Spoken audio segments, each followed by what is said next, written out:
bonds, and then we, you know, at the end of the day, we get to bring that back to them, and then his child's going to be able to hold that dear the rest of their life. It really has to be special. I have a son, a young son, and I look at his toys with nostalgia, right? I see him play with them. I see how much they mean to him. And then to add that additional sentimentality to it that's just cool.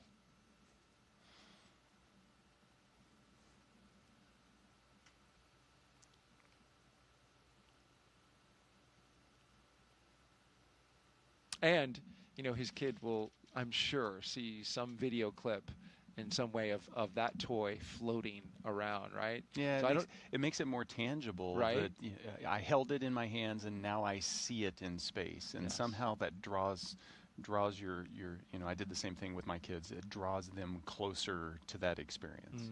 Yeah.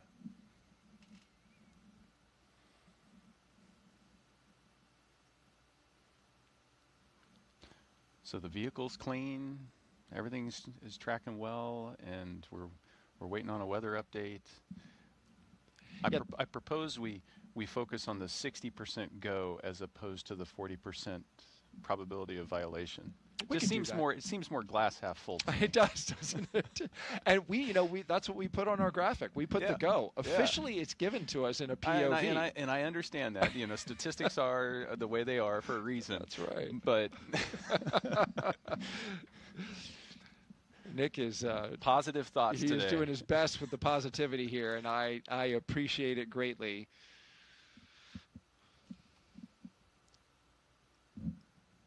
Okay, so we have a confirmed hatch closure. And so we'll start to see the closeout crew wrap up operations there in the White Room. And all of this is well ahead of schedule. So that's a good thing. They got plenty of margin if they need it. Absolutely. Margin's a good thing to have.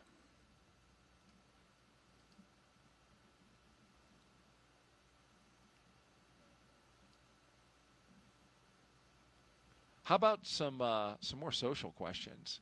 I love it. Let's do it. Yeah, keep them coming, folks. You can do it with hashtag AskNASA through the various platforms, Facebook, X, YouTube, and Twitch. Our next question. Abigail C3 asks, are there any space, quote, pioneers that have inspired Nick during his career or leading up to it? Did you have mentors at NASA? Well, let's take the first half of that question and talk about the pioneers. Yeah, pioneers. You know, I read lots of biographies, autobiographies, as I was growing up of, you know, the Apollo generation, the early space program. I was fortunate enough on my first space flight, actually before that, after I'd been selected at NASA, every couple years we have a reunion where all the current astronauts, former astronauts gather together, and I got to meet Michael Collins, and he is somebody that I had always looked up to, and it just, if you read his book or you just read his history, for me he was the epitome of, we said it earlier today, it's not about the individual. You do the job that the mission requires you to do, and to be part of the crew that landed on the moon, that first landed on the moon, but be the only member that, hey, your job is so important, we need you to stay off of the moon to make sure that we can get them back home safely. And you do what it takes. And that's what we ask of everybody that joins the astronaut corps is we're going to need you to do what the mission requires. And that's an example that sticks in my mind. And during my first flight, he came to Mission Control, and I was able to do a downlink and chat with him. Oh, wow. So it was a full circle moment, and something I'll never forget. Michael Collins, of course, was part of Apollo 11, which launched in 1969 and helped land the first man on the moon for the United States. But as you mentioned, you know, he was called at times the loneliest man in the world, because it was his job to stay back in the capsule while Neil Armstrong and Buzz Aldrin descended down to the surface of the moon and got the white hot attention of the entire world when they walked on the moon. And there was Michael Collins, steady, waiting for them to get back. Taking care by of himself. the ship. Taking care of the ship, making sure that that he was ready to receive them when they came back. And then what about now? If you can share, do you have any mentors? Well, you know, the astronaut office is such a close group. You get to interact with so many people. So, you know, I can point to today's crew. You know, so Spanky's been part of the office since I showed up. And this is Mike Fincke. Yeah, and he has, you know, been there as kind of this force helping shape the commercial crew program. And, you know, just being able to watch that. And we have a similar background. You know, I was a Air Force flight test engineer before I transferred over to the Space Force a few years ago. And he was an Air Force flight test engineer. And so we had a similar military background. And so there's lots of those touch points inside the astronaut corps. And so we work together to make each other better. Such tremendous experience just within the astronaut corps. It's a great point, Nick. You've got highly experienced veterans who have flown on space shuttle, and you have the new generation of astronauts who are flying on the commercial vehicles. Yeah. So it spans the gamut. It does. It does. Well, you know, Expedition 72. My U.S. crew members up there were Butch Wilmore, Sonny Williams, and Don Pettit. So by comparison, I was the rookie. But I had, you know, previously done 3 spacewalks and been up there 200-plus days. Right. I was still the rookie. So there's lots of experience inside the astronaut corps. And part of that is making sure that that experience gets shared down. So it's exciting to watch Zena and Oleg launch on their first missions to start to accumulate some of that experience. It's, you know, it's a passing of the baton. Really enjoying your insight and your experience as you talk about it, Nick. Astronaut Nick Hague here with us, commander of Crew 9, also flew on Soyuz. We are T-minus 1 hour and 49 minutes and counting until the liftoff of NASA's SpaceX Crew-11 mission. We have 2 astronauts and 1 cosmonaut inside of the Dragon Endeavour atop the Falcon 9 rocket from Launch Pad 39A at the Kennedy Space Center in Florida. Of course, they are headed to the International Space Station to help maintain the orbiting lab. Once on board the International Space Station, Crew-11, as you see there, will become members of Expedition 7374. They will conduct research to develop the production of nutrients in space, such as vitamins. They will also evaluate mass-producing human-induced pluripotent stem cells, or iPSCs, to develop cell-based therapies for diseases such as cancer, also as a possible alternative to antibiotics. Crew-11 will test phage therapy to treat bacterial infections.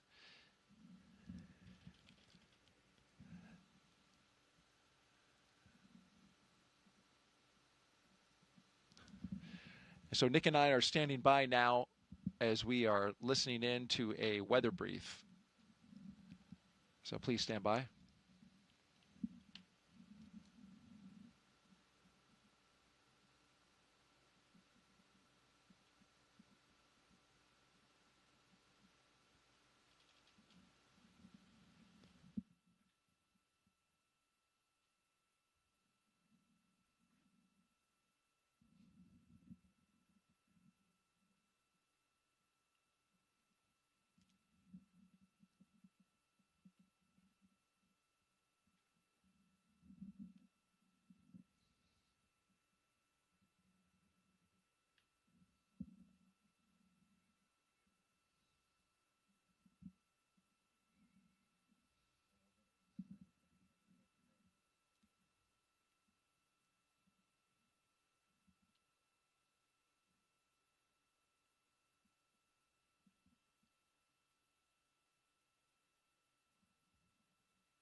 Again, we are standing by as we're listening to a weather brief from Launch Weather Officer James Tager to SpaceX's Launch Director. Please stand by.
Okay.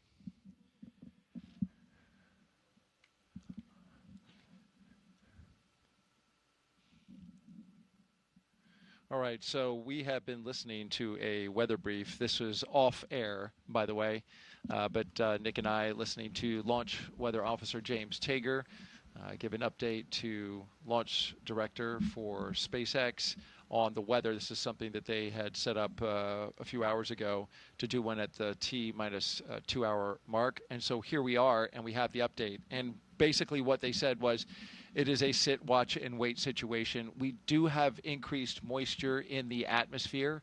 You can certainly see that in the picture in the lower right hand of your screen. Cumulus clouds, light ones building in the area. The question is when these sea breeze storms and clouds develop, they are going to develop inland, which that launch pad that you see right there is literally 500 feet from the beach. So it's all the way as close as you can get to the water. Right there at the Atlantic Ocean. But you see two things here in the weather. You see some low, thin, puffy cumulus starting to, be created in the area, starting to develop. And then you see those high cirrus clouds. Those high clouds are drier in nature. You want to see those. They are moving over the area. They look at those as a sign of good things, potentially to kind of mitigate against the increase in moisture. But overall, when the launch weather officer was asked where he would put the current POV updated to the second right now, he left it at 40% probability of violation, which puts us at a 60% go. That has been the go forecast since we began our launch broadcast this morning.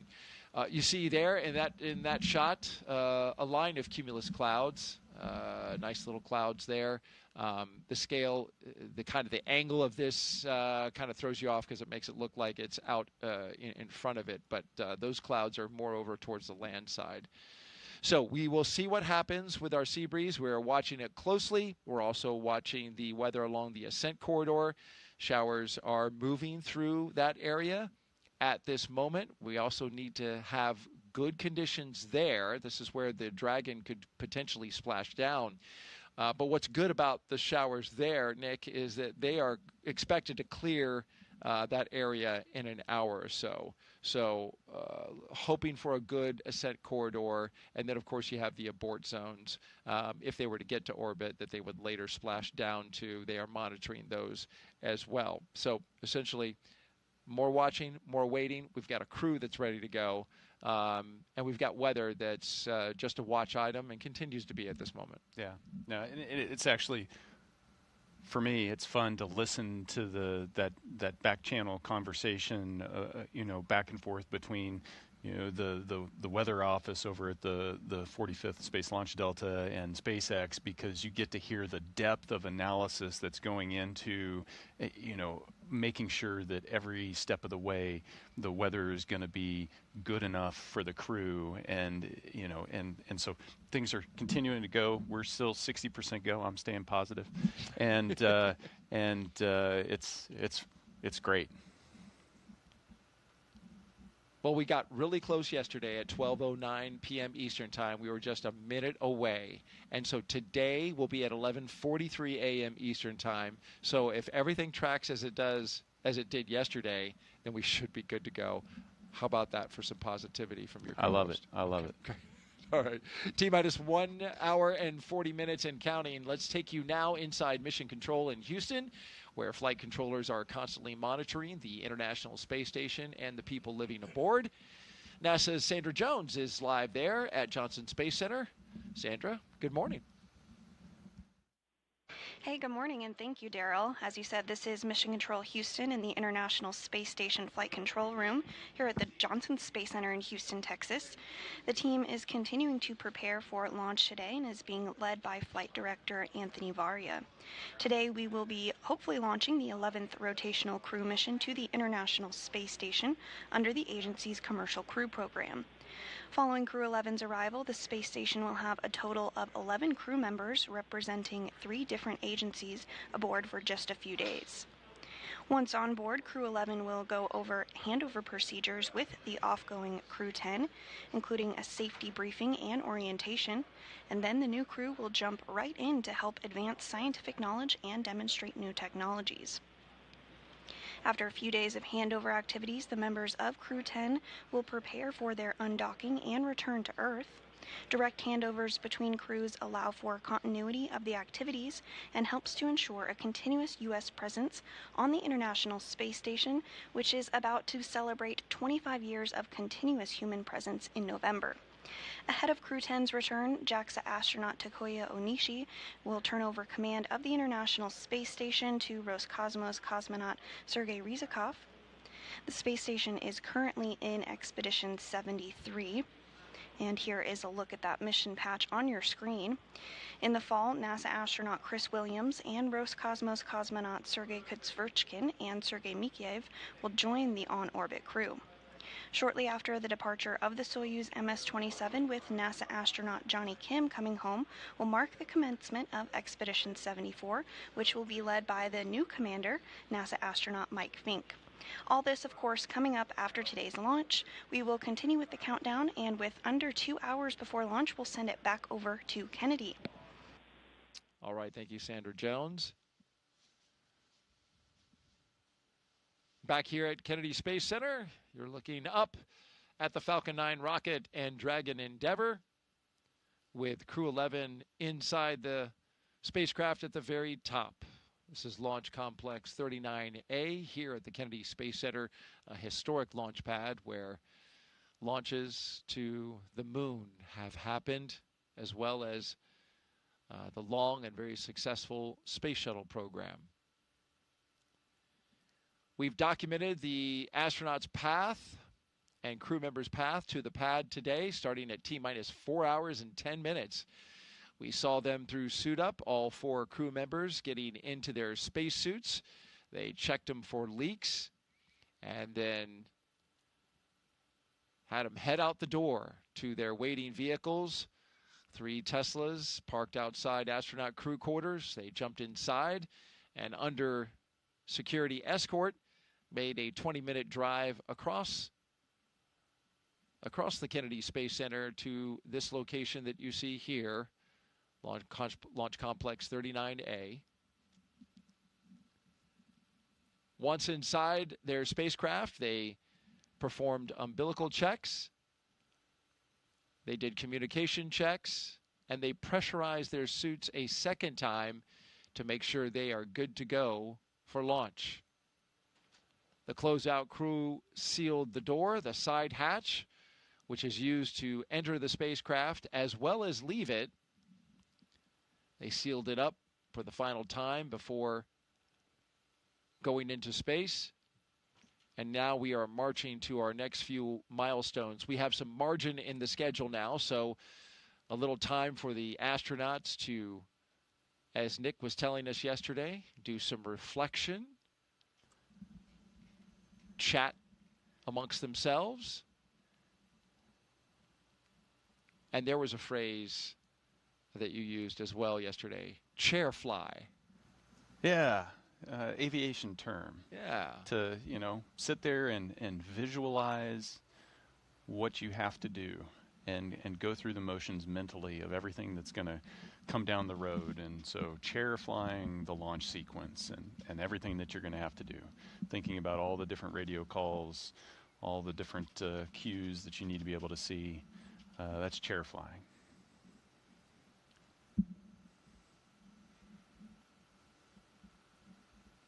Well, let's chair fly ourselves right to the International Space Station now with some video. We are commemorating a very significant anniversary coming up on November 2nd, 25 years of continuous human presence aboard the orbiting laboratory. And liftoff. International Space Station is underway. We are in the golden age of the space station right now in terms of the return on investment and what we're able to do there.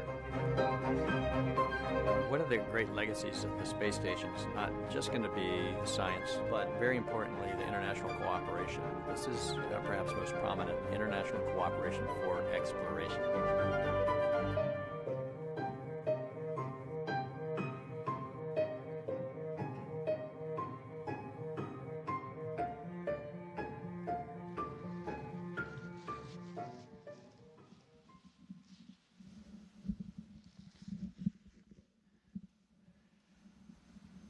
Yeah, what a view.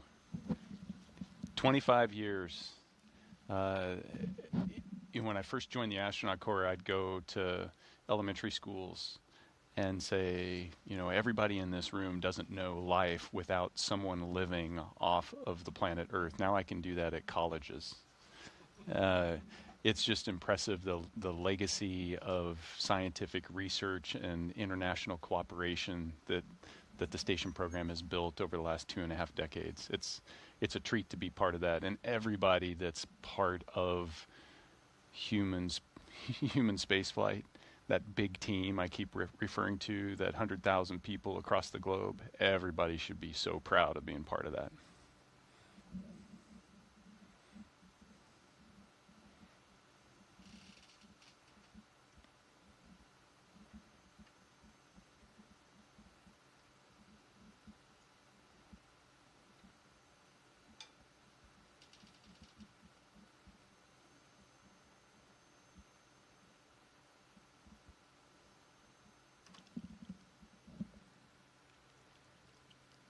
One of the first things Crew-11 did as a team was design their mission patch. You, of course, participated in the design of yours. This is Crew-11's patch.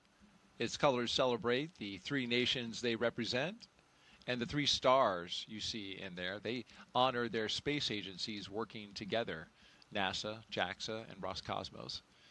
2 sunbeams form the number 11 that you see shaded in the background, shining on a tiny blue dot, our home on Earth. A dragon looks on, a nod to both the spacecraft and the spirit of exploration, while a red flame wraps around it, all symbolizing the full journey: launch, life in space, and a safe return home. And if you look closely, you can see a tribute to their children in the stars, a reminder that missions like this inspire the next generation. Yeah, it's designing your patch is one of those first crew bonding experiences. You put your ideas out there, but it's fun to see the final product because it really expresses the personality of the crew. And Zena hand drew the dragon, so Did she? She's an artist.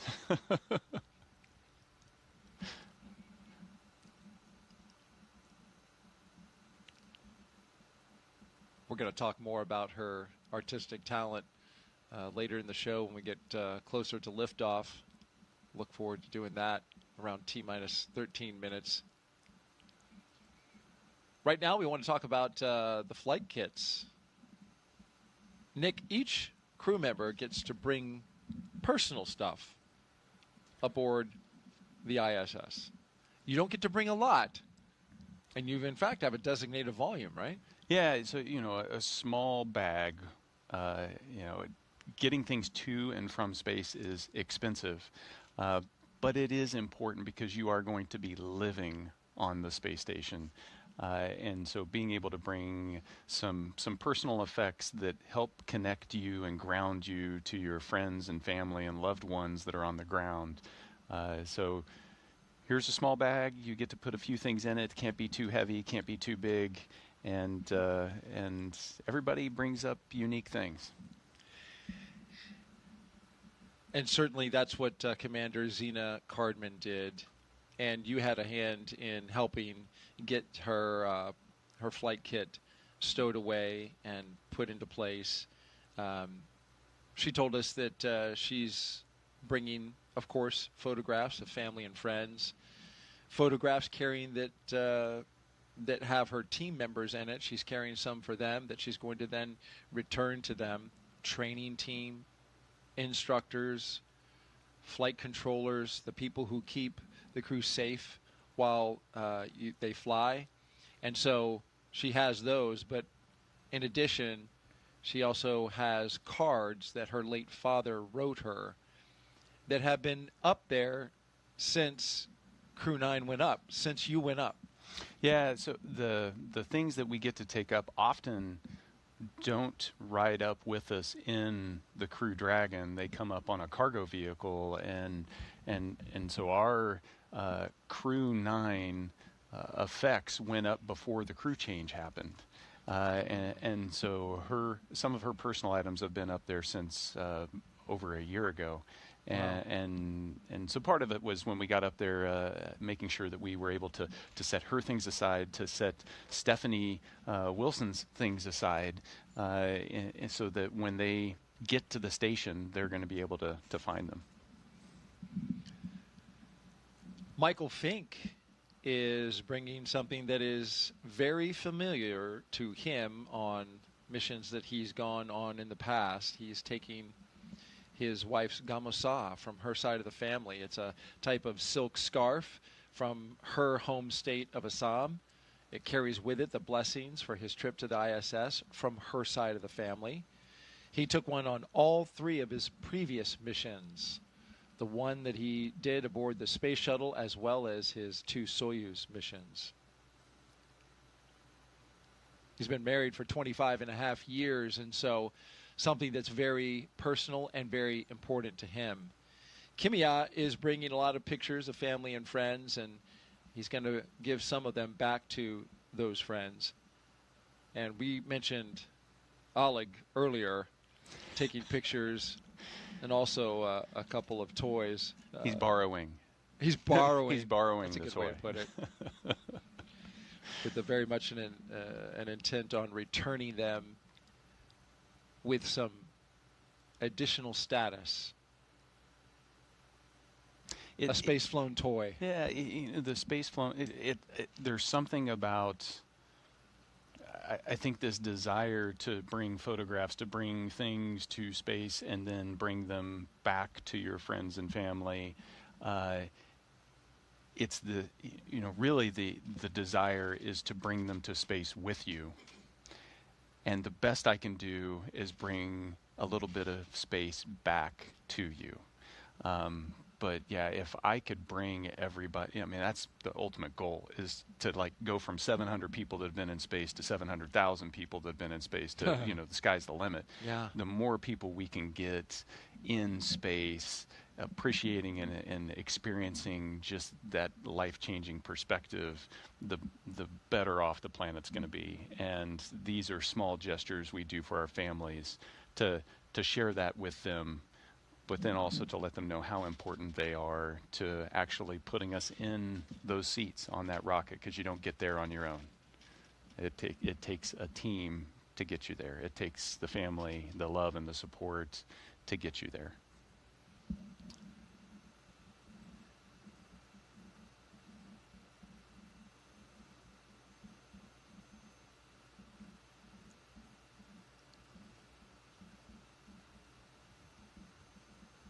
In addition to the flight kits, of course, Crew-11 taking science up as well.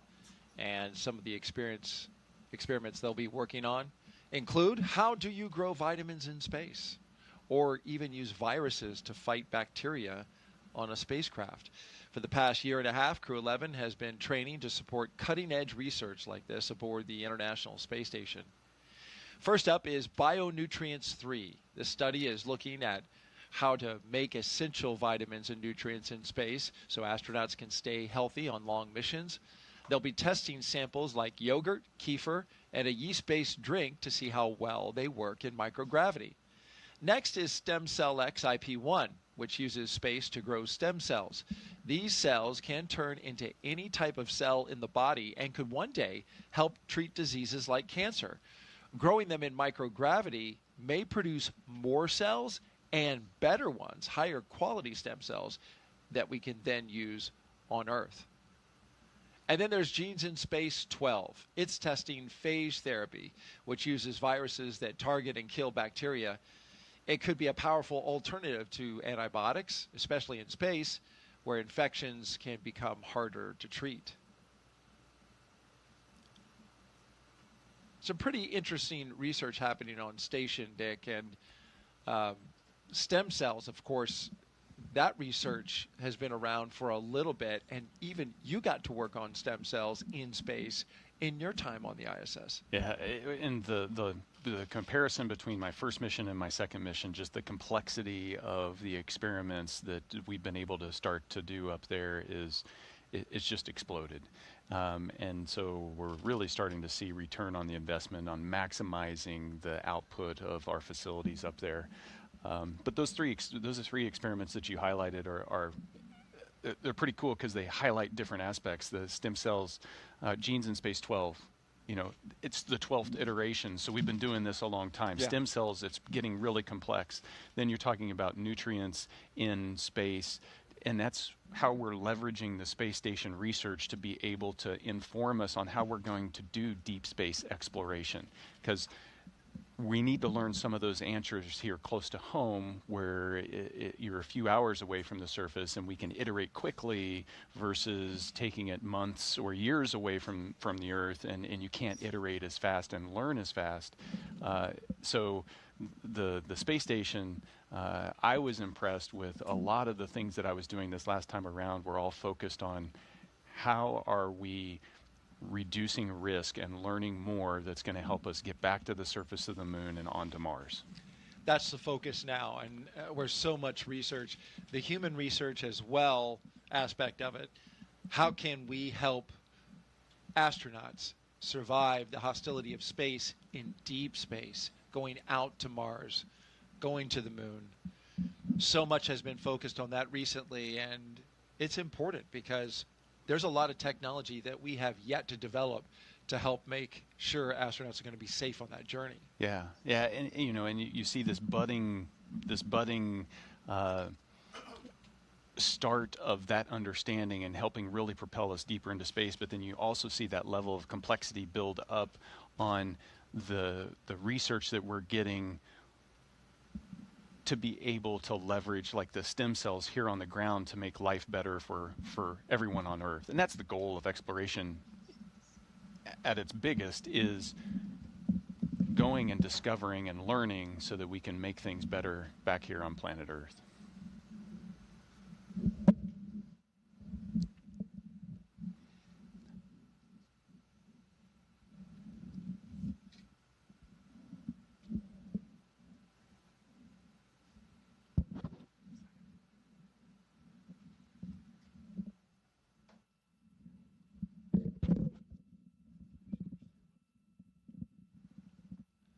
T-minus 1 hour and 21 minutes and counting until liftoff of NASA and SpaceX's Crew-11 to the International Space Station. You're looking at a live view of Launch Complex 39A. That's Dragon Endeavour, the flight leader in the SpaceX fleet of vehicles. Today would be its 6th flight. Dragon Endeavour has flown 5 previous flights Since its first flight in 2020 for Demo 2, SpaceX's Endeavour Dragon has been a workhorse for NASA's Commercial Crew program, flying mission after mission. It has safely carried astronauts to the International Space Station 5 times: Demo 2, Crew 2, Axiom Mission 1, Crew 6, and Crew 8. In all, Endeavour has flown 9 astronauts, 3 space tourists, 2 Roscosmos cosmonauts, 1 retired NASA astronaut, and 1 ESA astronaut, and an Arab astronaut to and from the International Space Station. And Crew-11 marks Endeavour's 6th mission to the ISS. And there's been some fun that's been had along the way as well. That Endeavour has seen some fun crews. The bar is high. Choreographed dancing is that's a special skill. Those were your friends from Crew 1 that we saw with the sweet moves.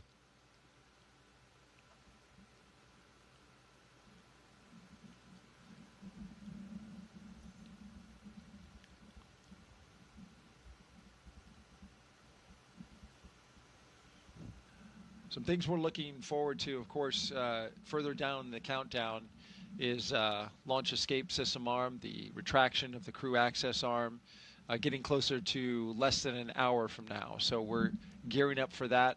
Also, the big one, T-minus 35 minutes, we'll begin tanking this rocket with propellants in order to make this flight to space.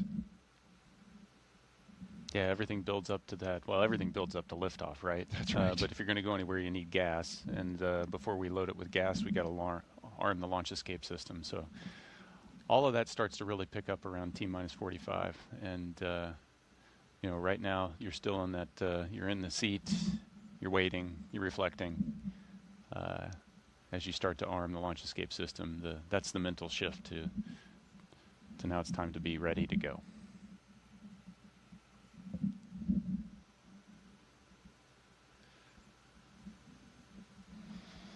We have time for another social question? We do indeed. Let's take one. Christy asks, how do they store, drink enough water on the space station?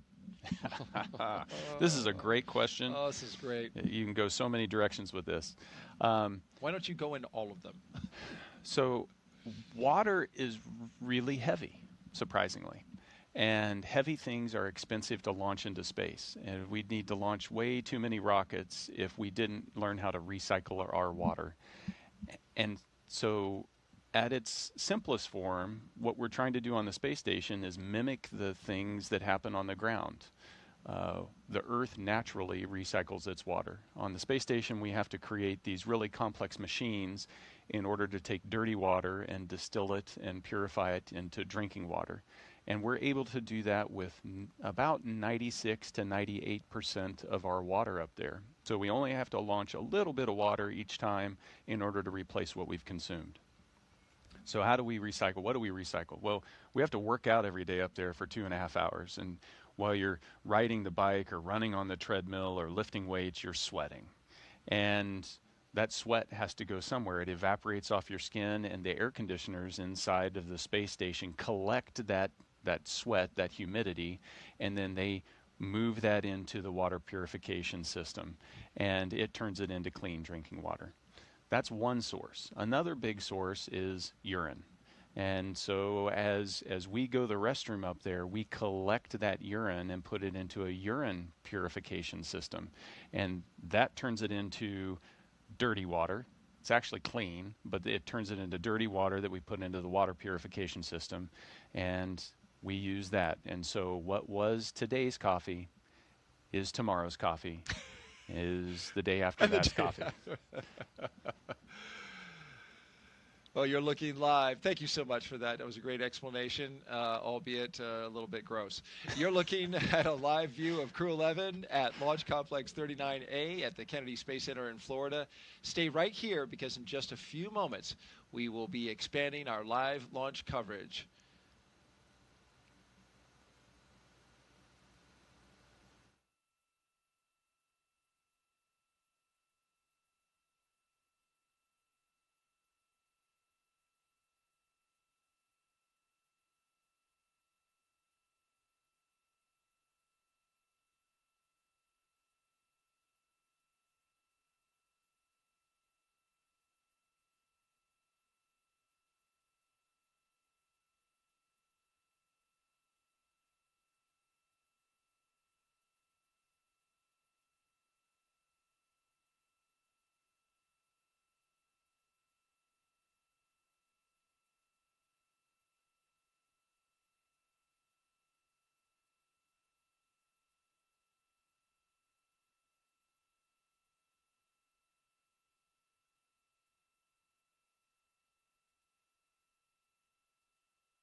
Good morning and welcome back. You're watching live launch coverage of NASA and SpaceX's 11th rotational flight to the International Space Station.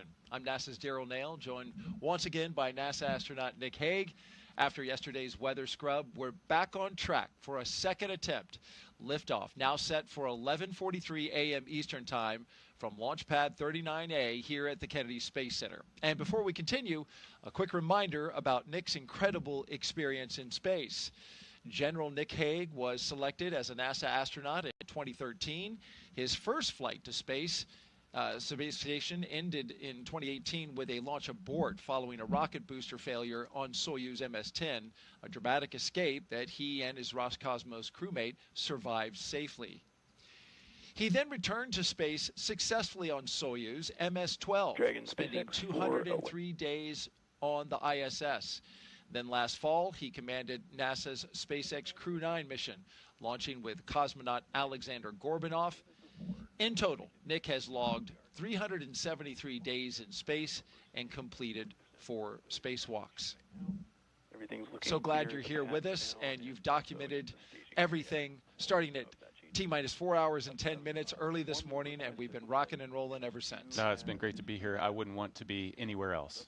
Supporting your friend and colleague, Zena Cardman, as well as the rest of the crew members on their mission today. Crew-11 is launching from Pad 39A. We're just over an hour away. About the same as previously, 40% chance of Once violation. they And launch, copy all, we are all tracking for they'll MS2 arrive at station and join we'll be Expedition getting them back in the 7374.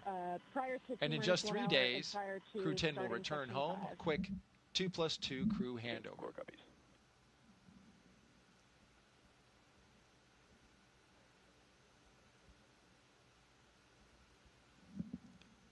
So we had an update there about the weather. We had been monitoring that situation. The POV, which is probability of violation, still stands at 40%. That was the update they were giving.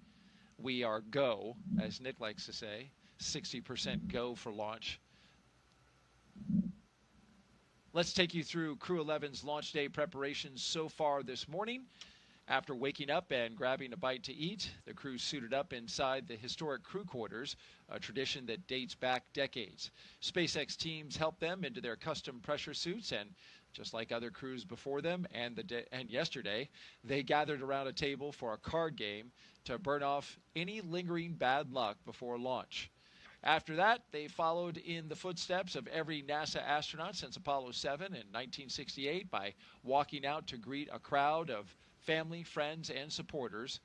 Then it was into their Teslas for a security escorted ride out to Launch Pad 39A. It took about 20 minutes to get out there. Of course, a journey filled with excitement and anticipation for a second attempt.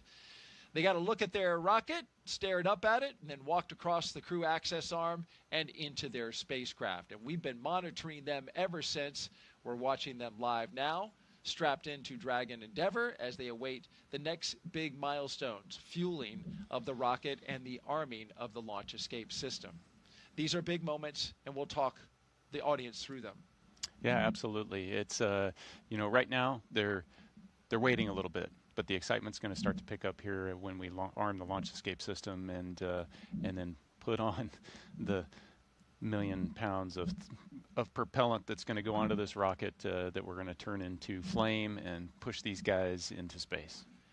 And if all goes well, that'll happen according to plan at 11:43 a.m. Eastern Time. Now, throughout the broadcast, we've been taking your questions from social media. We want to keep them coming. Just send them in on the hashtag AskNASA on Facebook, X, YouTube, and Twitch. And if you're watching NASA's YouTube channel right now, you can refresh your player or browser to join our chat. Okay, at this time, we're going to expand our coverage as we did yesterday to include our partners at SpaceX. So let's welcome back our commentators joining us live again from Hawthorne, California. Welcome back, guys. We're going to give it another go.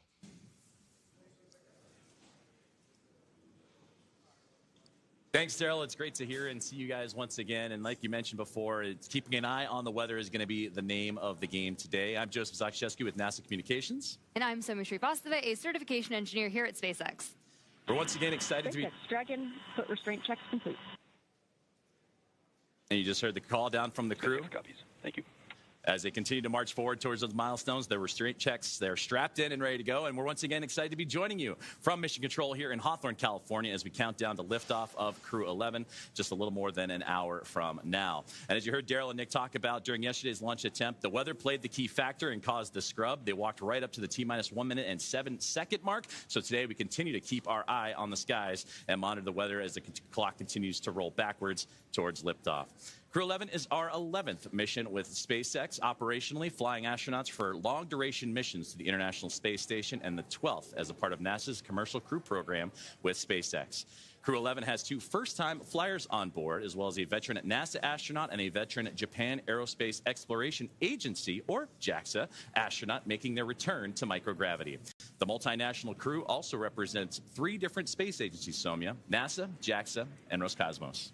And today's crew will fly aboard Dragon Endeavour, which was the first operational Dragon to carry crew on board during SpaceX and NASA's Demo 2 mission in 2020 with astronauts Bob and Doug. Endeavour has been pretty busy since then, having flown NASA's Crew 2 mission, Axiom 1, and NASA's Crew 6 and Crew 8 missions. This will be the first Dragon that gets to fly 6 times. Overall, for the Dragon fleet, this will be Dragon's 49th visit to the space station and its 19th human spaceflight mission overall, and the 5th Dragon flight just this year. And notably, today's return of the Falcon 9 first stage will be the last landing at Landing Zone 1 at Cape Canaveral Space Force Station. Now, over these last 3+ hours, Crew-11 has been going through the detailed process of getting ready for their mission, similar to what they went through yesterday on the first launch attempt and their ultimate destination, the International Space Station. So let's introduce you to the crew. In the commander's seat, as you get a live look inside the capsule, is astronaut Zena Cardman, conducting her first space flight.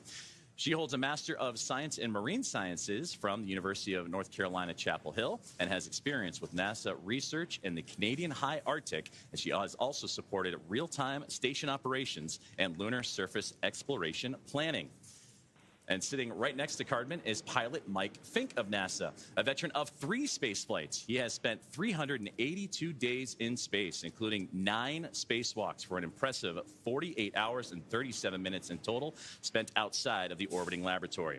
Fincke is a certified pilot for Boeing Starliner, a part of the Commercial Crew program, and SpaceX's Dragon, and the co-pilot flight engineer on Soyuz, plus a mission specialist on the Space Shuttle, STS-134, the last mission for Shuttle Endeavour, so only fitting that he flies on an Endeavour here today. And serving as mission specialist is Japan Aerospace Exploration Agency, or JAXA astronaut Kimiya Yui. This will be Yui's 2nd trip to the space station. He was selected as an astronaut by JAXA back in 2009 and has logged 142 days in space. And to round it all out, Roscosmos cosmonaut Oleg Platonov is also serving as a mission specialist and was selected as a cosmonaut in 2018 and will be making his first spaceflight today. Now, once Crew-11 is on board the International Space Station, they will briefly become members of Expedition 73.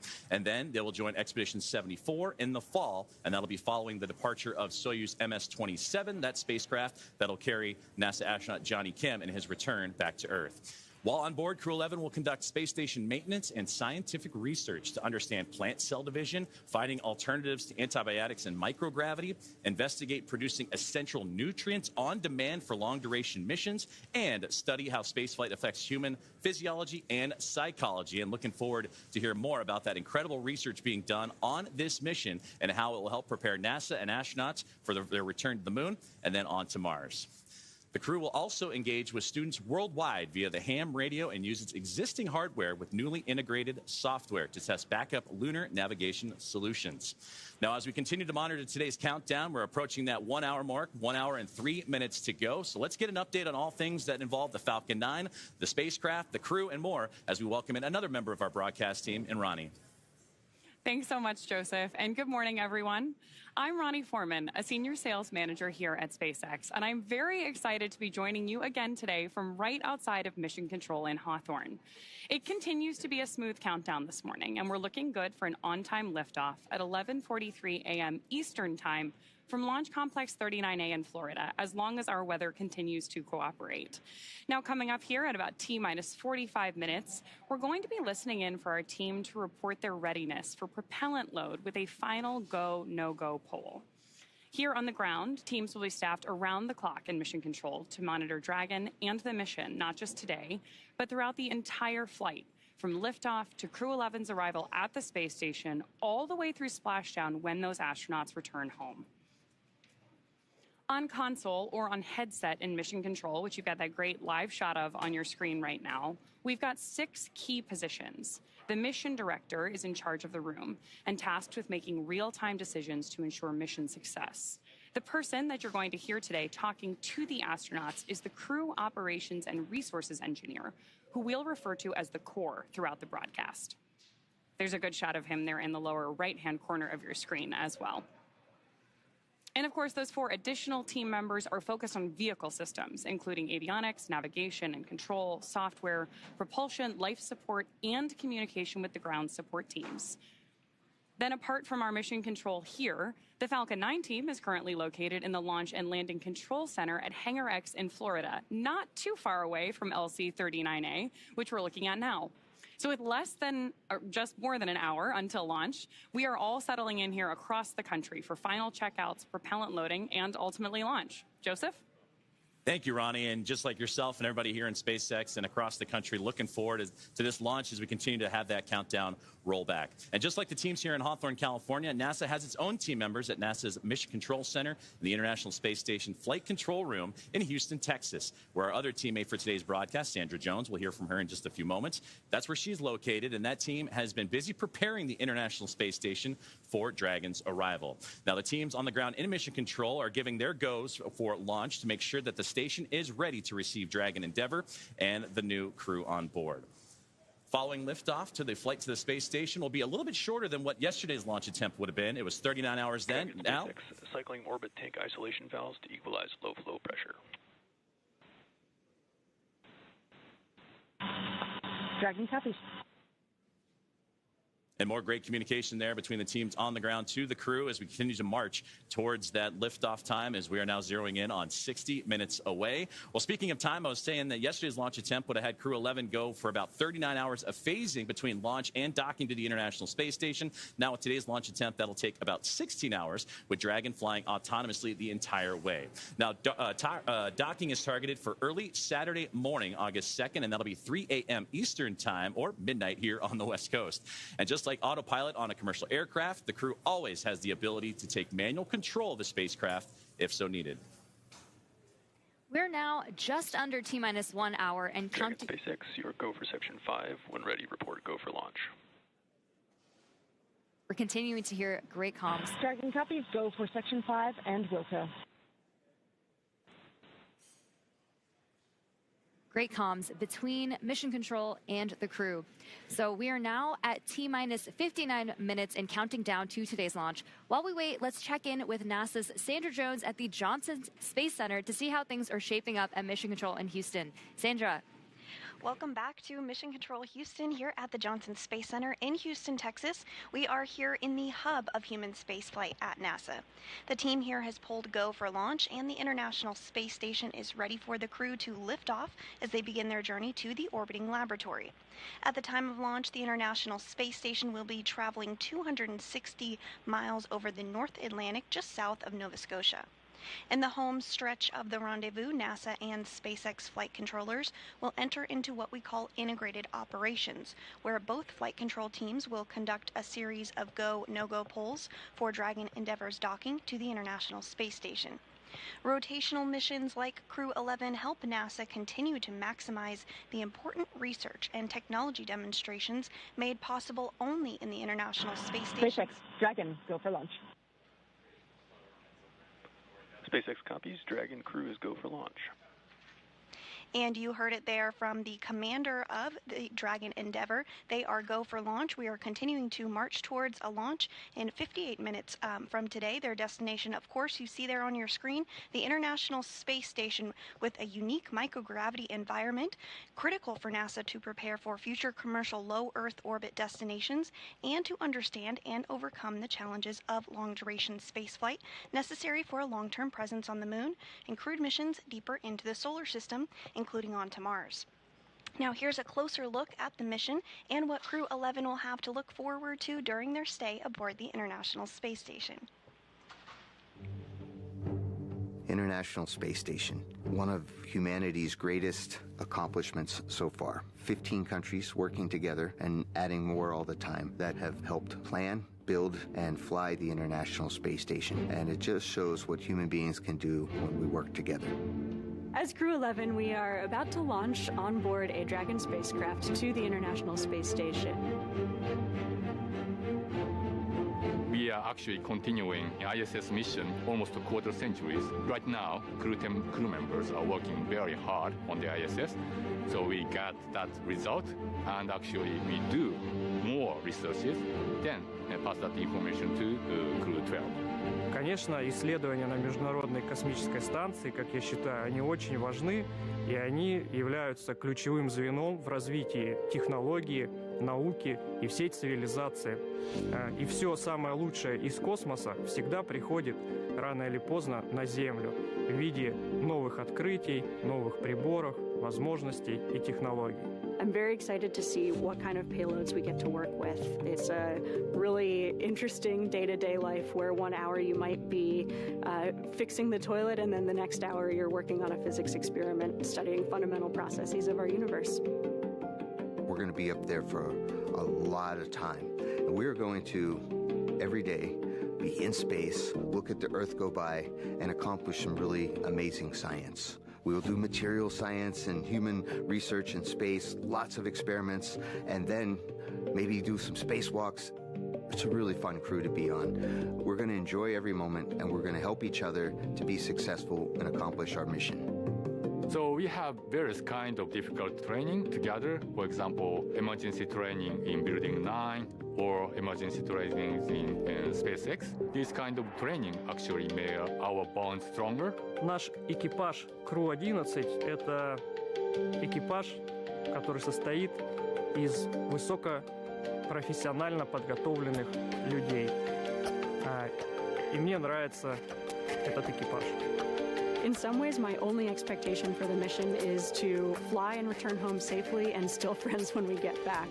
There are so many things to play around with, to study, to explore, and I'm really open to every possibility, ways to engage with the International Space Station. We all came from other crews. Kimiya Yui, San, and I both came from Starliner 1. Oleg was on a Soyuz mission before this, and Zena, of course, was on Crew-9. But we all came together with our previous experience, melded into a really fun team, ready to go fly to our International Space Station. We are back here at the Kennedy Space Center in Florida, joined by astronaut Nick Hague. I'm Daryl Nail with NASA Communications, and we are watching this countdown proceed, the second day. We were scrubbed by weather yesterday. We heard about that earlier, got down to 1 minute and 7 seconds. What's interesting about this to me, Nick, is although the launch is delayed, oddly enough, their arrival to the International Space Station has not been delayed, not even a second. They are still going to be arriving on Saturday at 3 a.m., but they're just going to go quicker. Yeah, orbital dynamics can do strange things like that. Sometimes you need to speed up to slow down and vice versa. And in this case, we can launch at a different time, use some orbital dynamics to our advantage, and arrive to the station at the exact same time. What it means for the crew is I'm going to be in that capsule for 16 hours instead of 40 hours, which, it's a tight space. It's not the tightest of spaces, but it'll be nice to get to the station a little bit faster and be able to spread your wings out coming through the hatch. A small benefit to a launch delay, having a little shorter. If there is a silver lining somewhere in there, this is it. This is it. All right. Well, let's take a social question. We've been asking throughout the broadcast for our audience to send us questions, and Nick, you've been doing a great job answering them. Had a lot of kids asking questions as well. Our next question comes from Jeff, who asks, what was the most interesting thing you saw outside the window when on board the ISS? I've heard you describe it now for 2 launch attempts. I thought it was fascinating that you were able to see the entire coast to coast of America, from West Coast to East Coast, and I just wondered what that was like. But what was the singular most interesting thing you saw? So this last time, it was the difference between looking out the cupola 6 years ago and looking out the cupola now. it was nighttime where, the sun's getting ready to rise. You can see stars all over the place.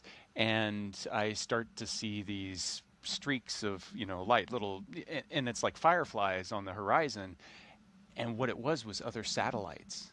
So in the 6 years, there's been so many satellites added to space that now it's easy to see the sun reflect off those satellites as you're coming up over sunrise, and you start to get this sense of just how congested space really is, and how important it is to keep track of all that stuff. Absolutely. And so that is it's critical, and there's a connection there, with the Space Force. We're right here co-located to launch into space, and we rely on each other, but then also to keep the station safe.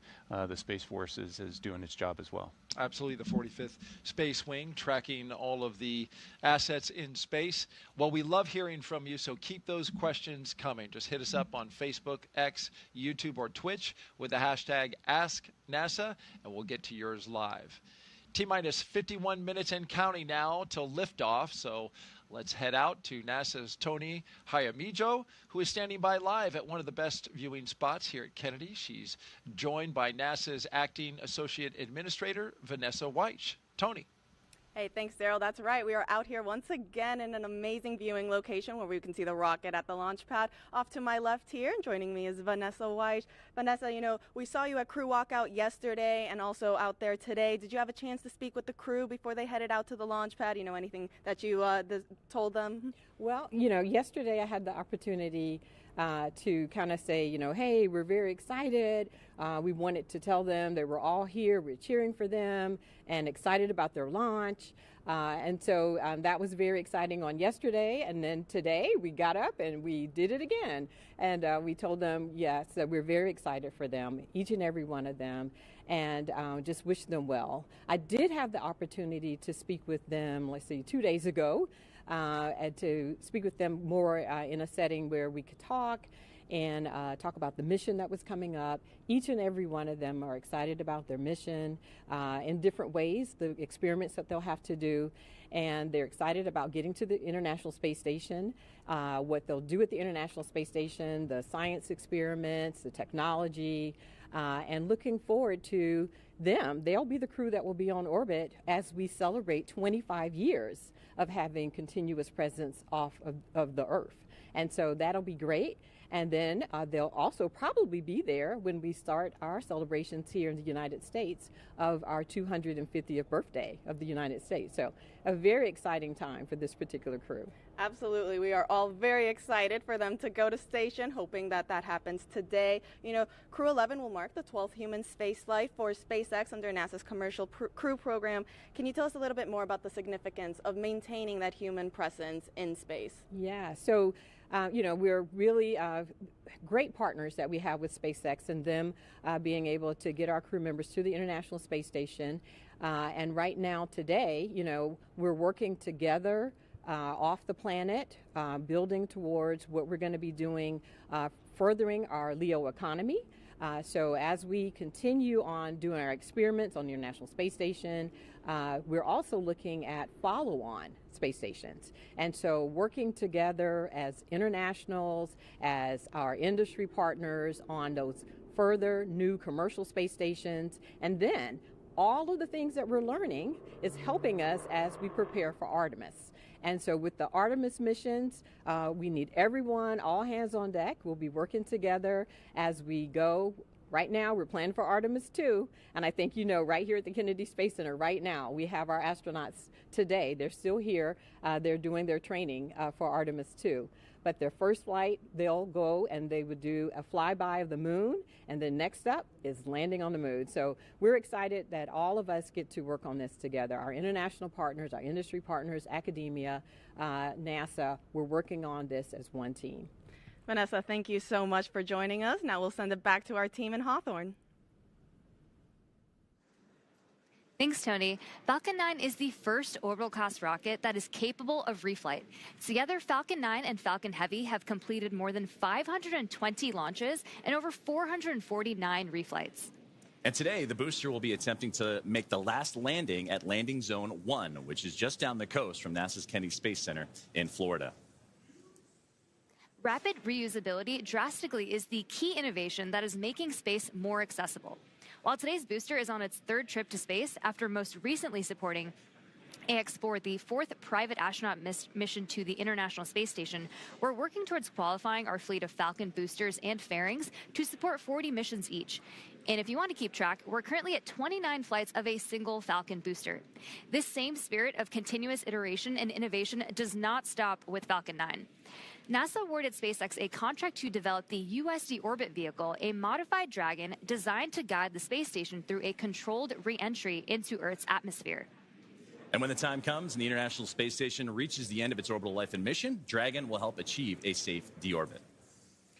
And another innovation SpaceX has been working on is the intravehicular spacesuits, or IVA suits, that astronauts wear during Dragon missions. Our team recently made some design upgrades to make the suit easier to get in and out of, and to make it easier to incorporate future updates. The new suits have height adjustability built in, so they won't need as much customization as with previous designs.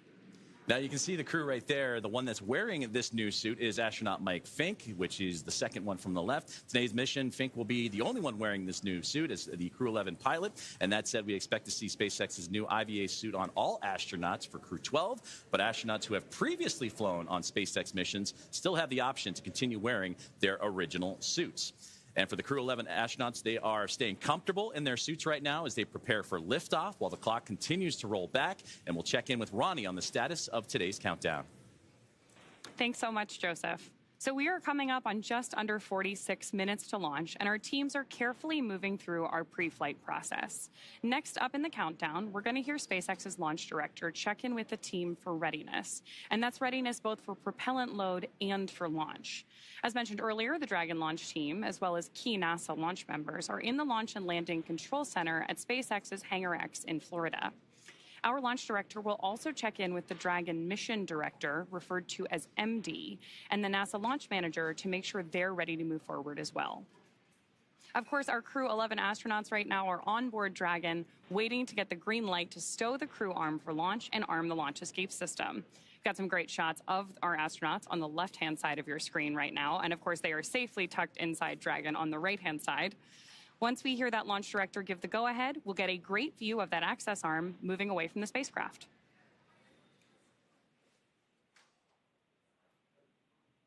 We are going to stand by here and listen in for that final poll and some instructions to our team in that final lead up to liftoff.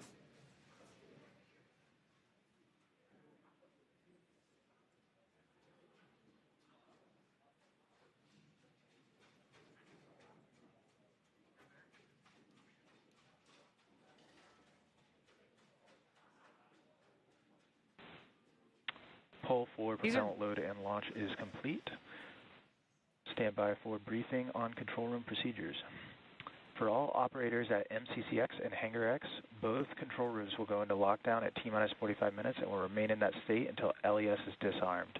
All operators are to remain at their console and maintain a sterile cockpit until MD confirms successful disarming of the launch escape system following orbital insertion or propellant offload in the event of a scrub.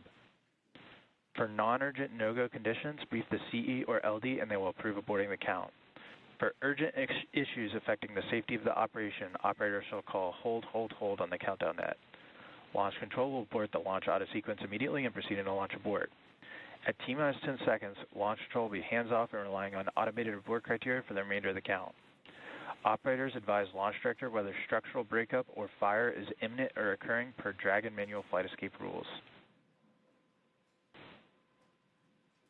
Launch control, you may proceed with arming the crew arm for movement. Arming crew arm now.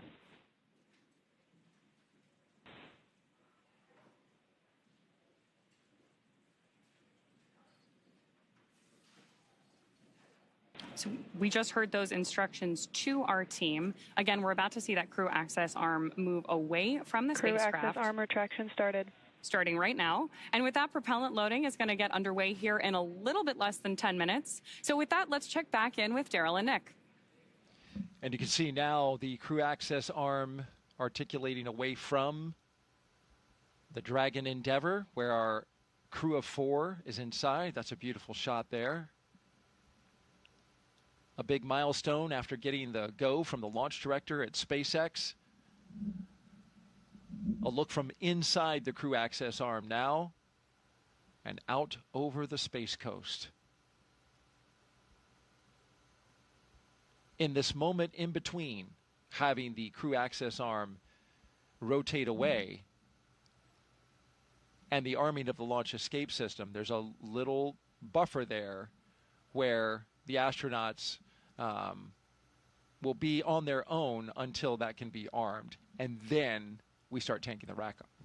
Right, so everything is leading up to crew access arm retraction adding completed. the propellant, adding the oxidizer, filling those tanks on the rocket. And so what do you need to do to be safe for that? Well, I need to arm the launch escape system, but I don't want to do that when the arm is right next to the capsule. So I need to move the arm away. Now I can arm the launch escape system, and then we can start filling the rocket. T-minus 41 minutes and counting here at the Kennedy Space Center in Florida. SpaceX, you are go for Section 6, close visors and arm launch escape system. Copy. Go for Section 6, closing visors and arming launch escape system.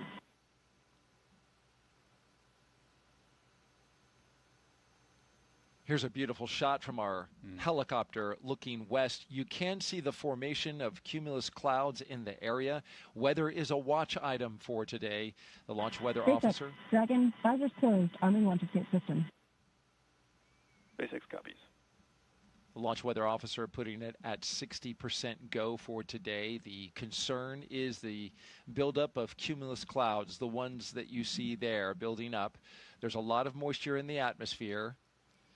But although you see those clouds around the pad, notice as we start to circle around to the west and look east, clear skies out over the Atlantic Ocean. So when you look at this picture, Nick, you can certainly understand that even though we have clouds that are building in the area, there's an area that we can find over top of this launch complex that we could potentially system is verified armed. Get clear enough path to launch this rocket. Yeah, you just need a hole big enough to launch through. So you don't have to have cloudless skies. You just need clear enough skies. Clear enough 10-mile hole would be nice. I think if we think enough positive thoughts here at the launch site, we can create that bubble. I'm working on mine. Me too. And so we've been listening as they walk through the milestones here, the arming of the launch escape system. This is a critical system. Nick, you know this very well. Yeah, it's an absolutely critical system. We're just moments away from them getting ready to tank the rocket, fill it up with the kerosene and the liquid oxygen, and before you start to do that procedure and load all of that stored energy onto the rocket, you arm the launch escape system so that if anything goes wrong in a heartbeat, that system can pull that capsule away from the rocket and off to safety. Commander Nick Hague, when you were commanding Crew 9, you sat through these very same moments in the Dragon, on the launch pad, ready to go. Yeah, once you press the button to launch to arm the launch escape system, there's a switch in your mind. Now you're sitting on a live rocket. Now everything is primed and ready to go. You are definitely focused on everything leading to T-0 and liftoff. And that arming of the launch escape system happening just a few seconds from now. We expect it at T-minus 38 minutes. And again, that allows the Draco engines on the Dragon to pull that spacecraft away in the event of an emergency.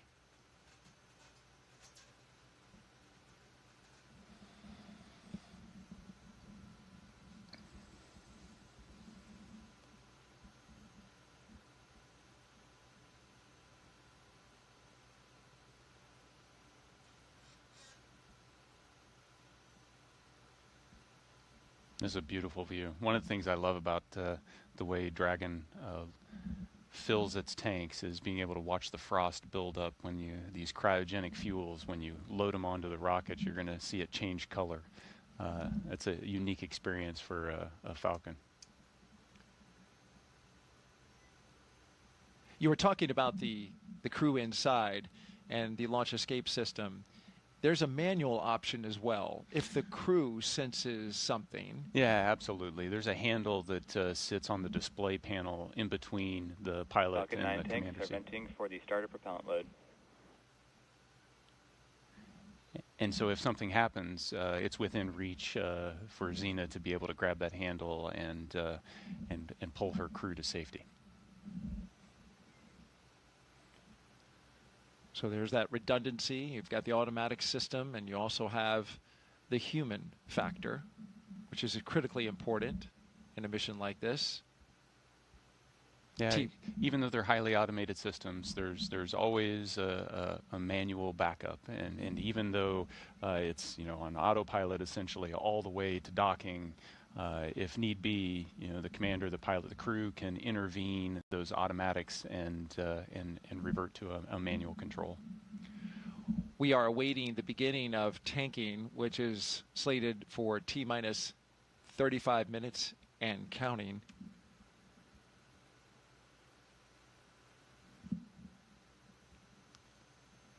You talk about the manual factor. You can also fly this manually, this Dragon Endeavour.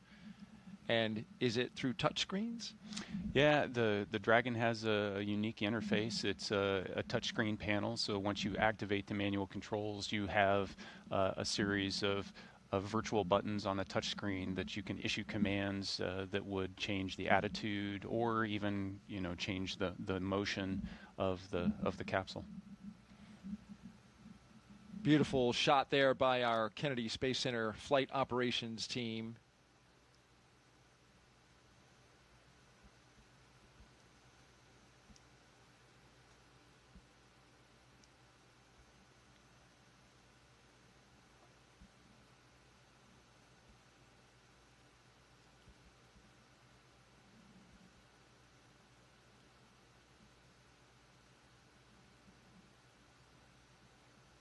And prop load is The launch auto sequence has started. And there we have the signal that the automatic prop loading sequence is underway. All of this prop load that loads the 4 tanks, the 2 LOX tanks, and the 2 prop tanks sequentially is now being done. It's fully automated. Yeah, and highly timed, choreographed so that these super cold liquids don't have an opportunity to boil off too much. And you want to top off the tanks and then launch almost immediately.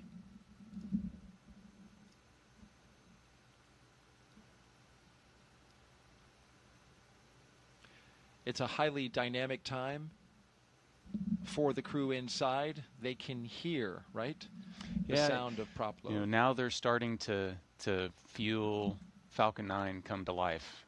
You hear the pumps and the fuels and the liquids move around. You can hear venting. You'll hear some call outs to warn them about venting. So there's sounds now, the sounds of Dragon. It has its personality, and it starts to come out. All right, with that, thank you very much, Nick Hague, NASA astronaut, commander of Crew 9, here with us as our co-host today. We'll send it back out to California and SpaceX. Thanks so much. So as you mentioned, Daryl, propellant loading of both RP-1 and liquid oxygen began at T-minus 35 minutes, and we heard that announcement from Mission Control right on schedule. Weather continues to be our main watch item today, but I'm hearing from our vehicle teams that everything looks good both for Falcon 9 and for Dragon. Next up, at about T-minus 30 minutes, our SpaceX launch director will inform the crew that the loading of cryogenic helium has begun, first on stage 1 and then on stage 2 about 4 minutes later.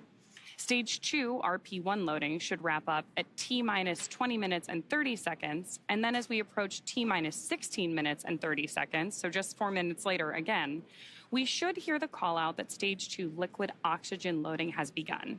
All together, we're going to have about 1 million pounds of fuel on board Falcon 9 by the time we're ready for liftoff.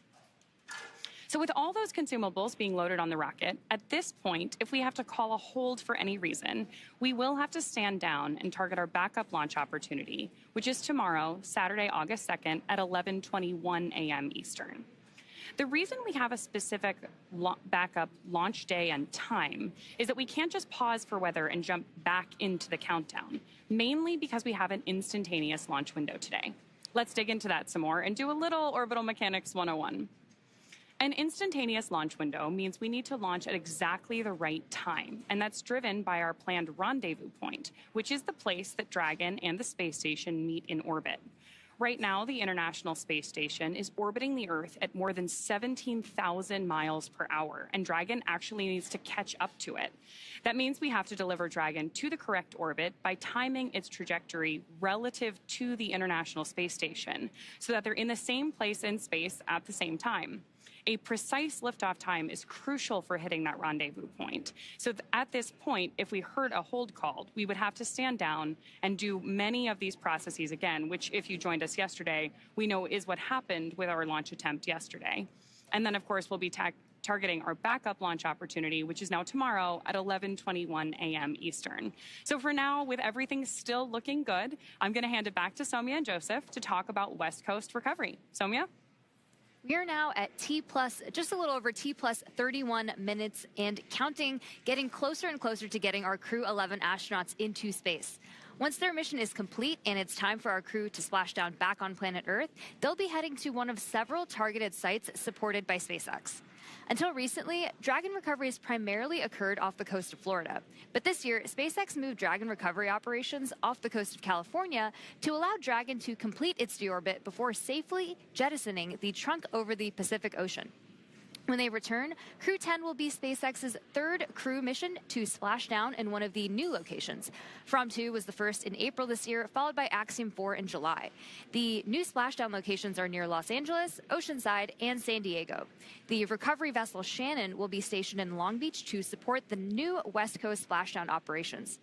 Spreading these supported sites across multiple locations helps to maximize the return opportunities, lowering the chance that we will have to wave off due to bad weather. And when the spacecraft re-enters, those in the immediate area may hear a brief double clap of a thunder-like sound known as a sonic boom.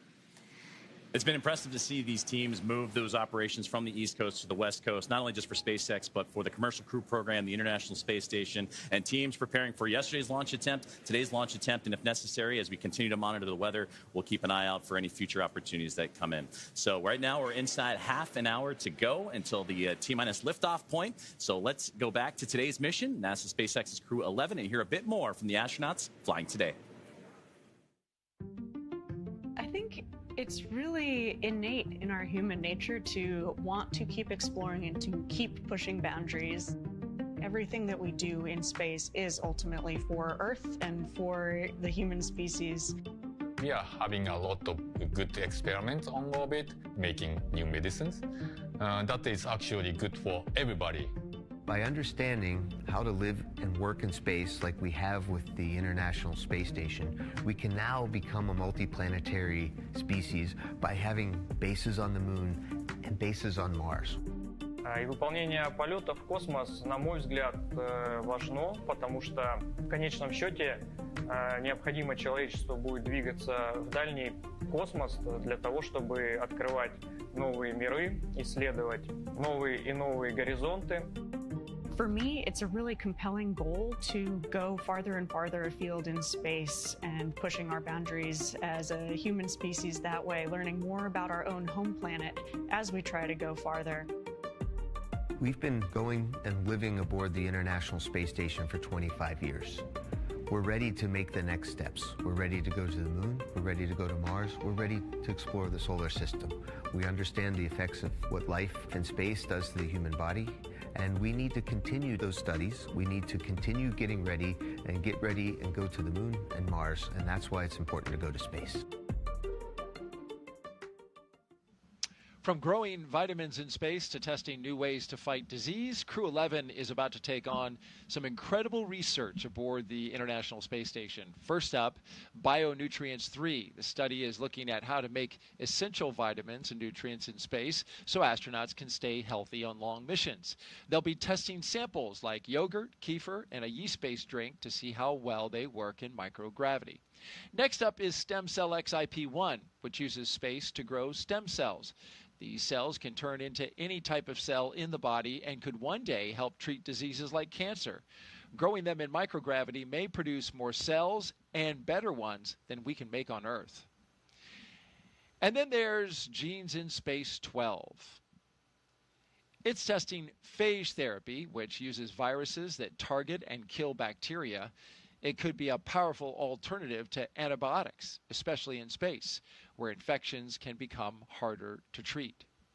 A lot of research as well happens on the human body, and you had some research that you did when you were there. Yeah, every astronaut that goes to the space station can volunteer to be a subject for a plethora of human experiments, and we're learning so much about what affects us, from our immune system all the way down to our bones and our muscles and even the makeup of our DNA. It's fascinating, the amount we can learn.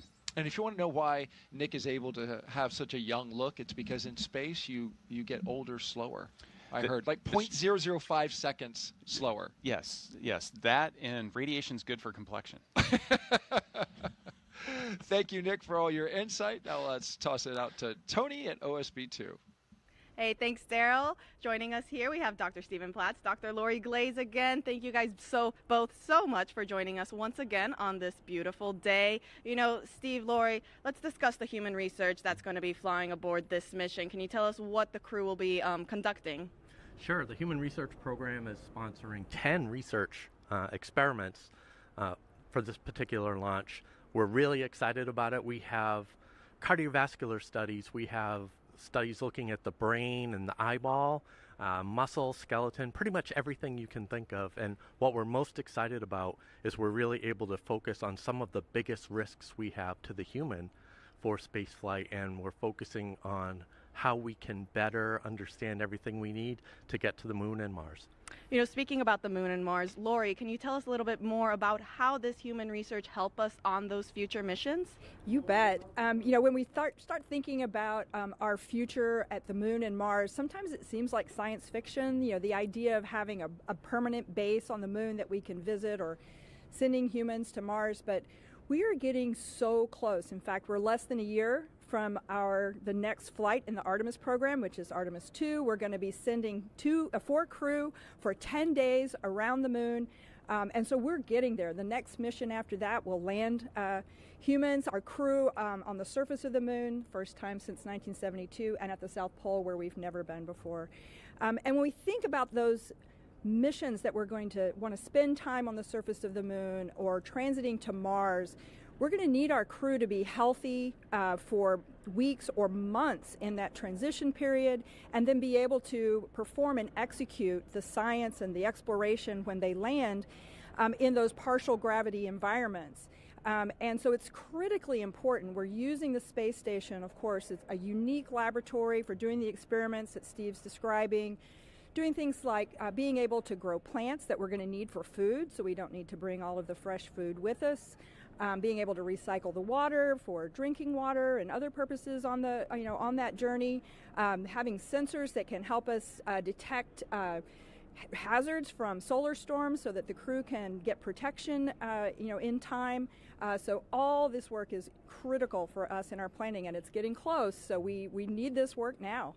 Absolutely. You know, speaking about those experiments on station, Steve, I heard there's a new one coming on this mission. Can you tell us a little bit more about that? Sure. It's called manual piloting, and it's the first time we're flying it, so we're really excited about it.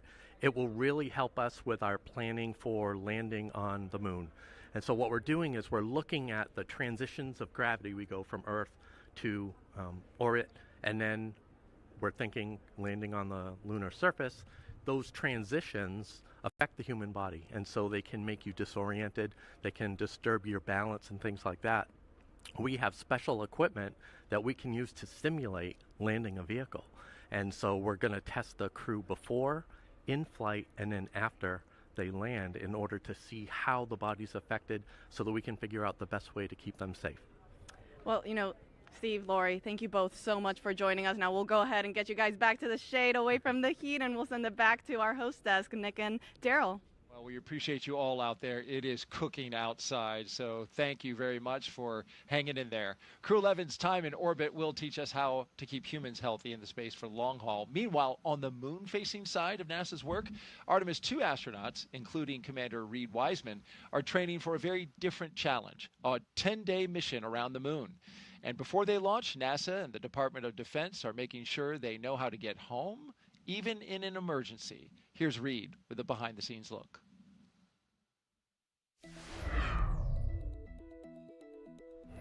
Hi, I'm NASA astronaut Reed Wiseman, commander of Artemis 2. I'm here at the Kennedy Space Center in Florida, and as you can see, work is well underway for our next mission to the moon, both on land and off the coast. Back in June, teams with NASA and the Department of Defense used an area of open water off KSC to rehearse procedures for a possible rescue after an ascent abort from the SLS rocket. Instead of using astronauts, they used a set of test mannequins staged inside the crew module test article, a full-scale mock-up of the Orion spacecraft.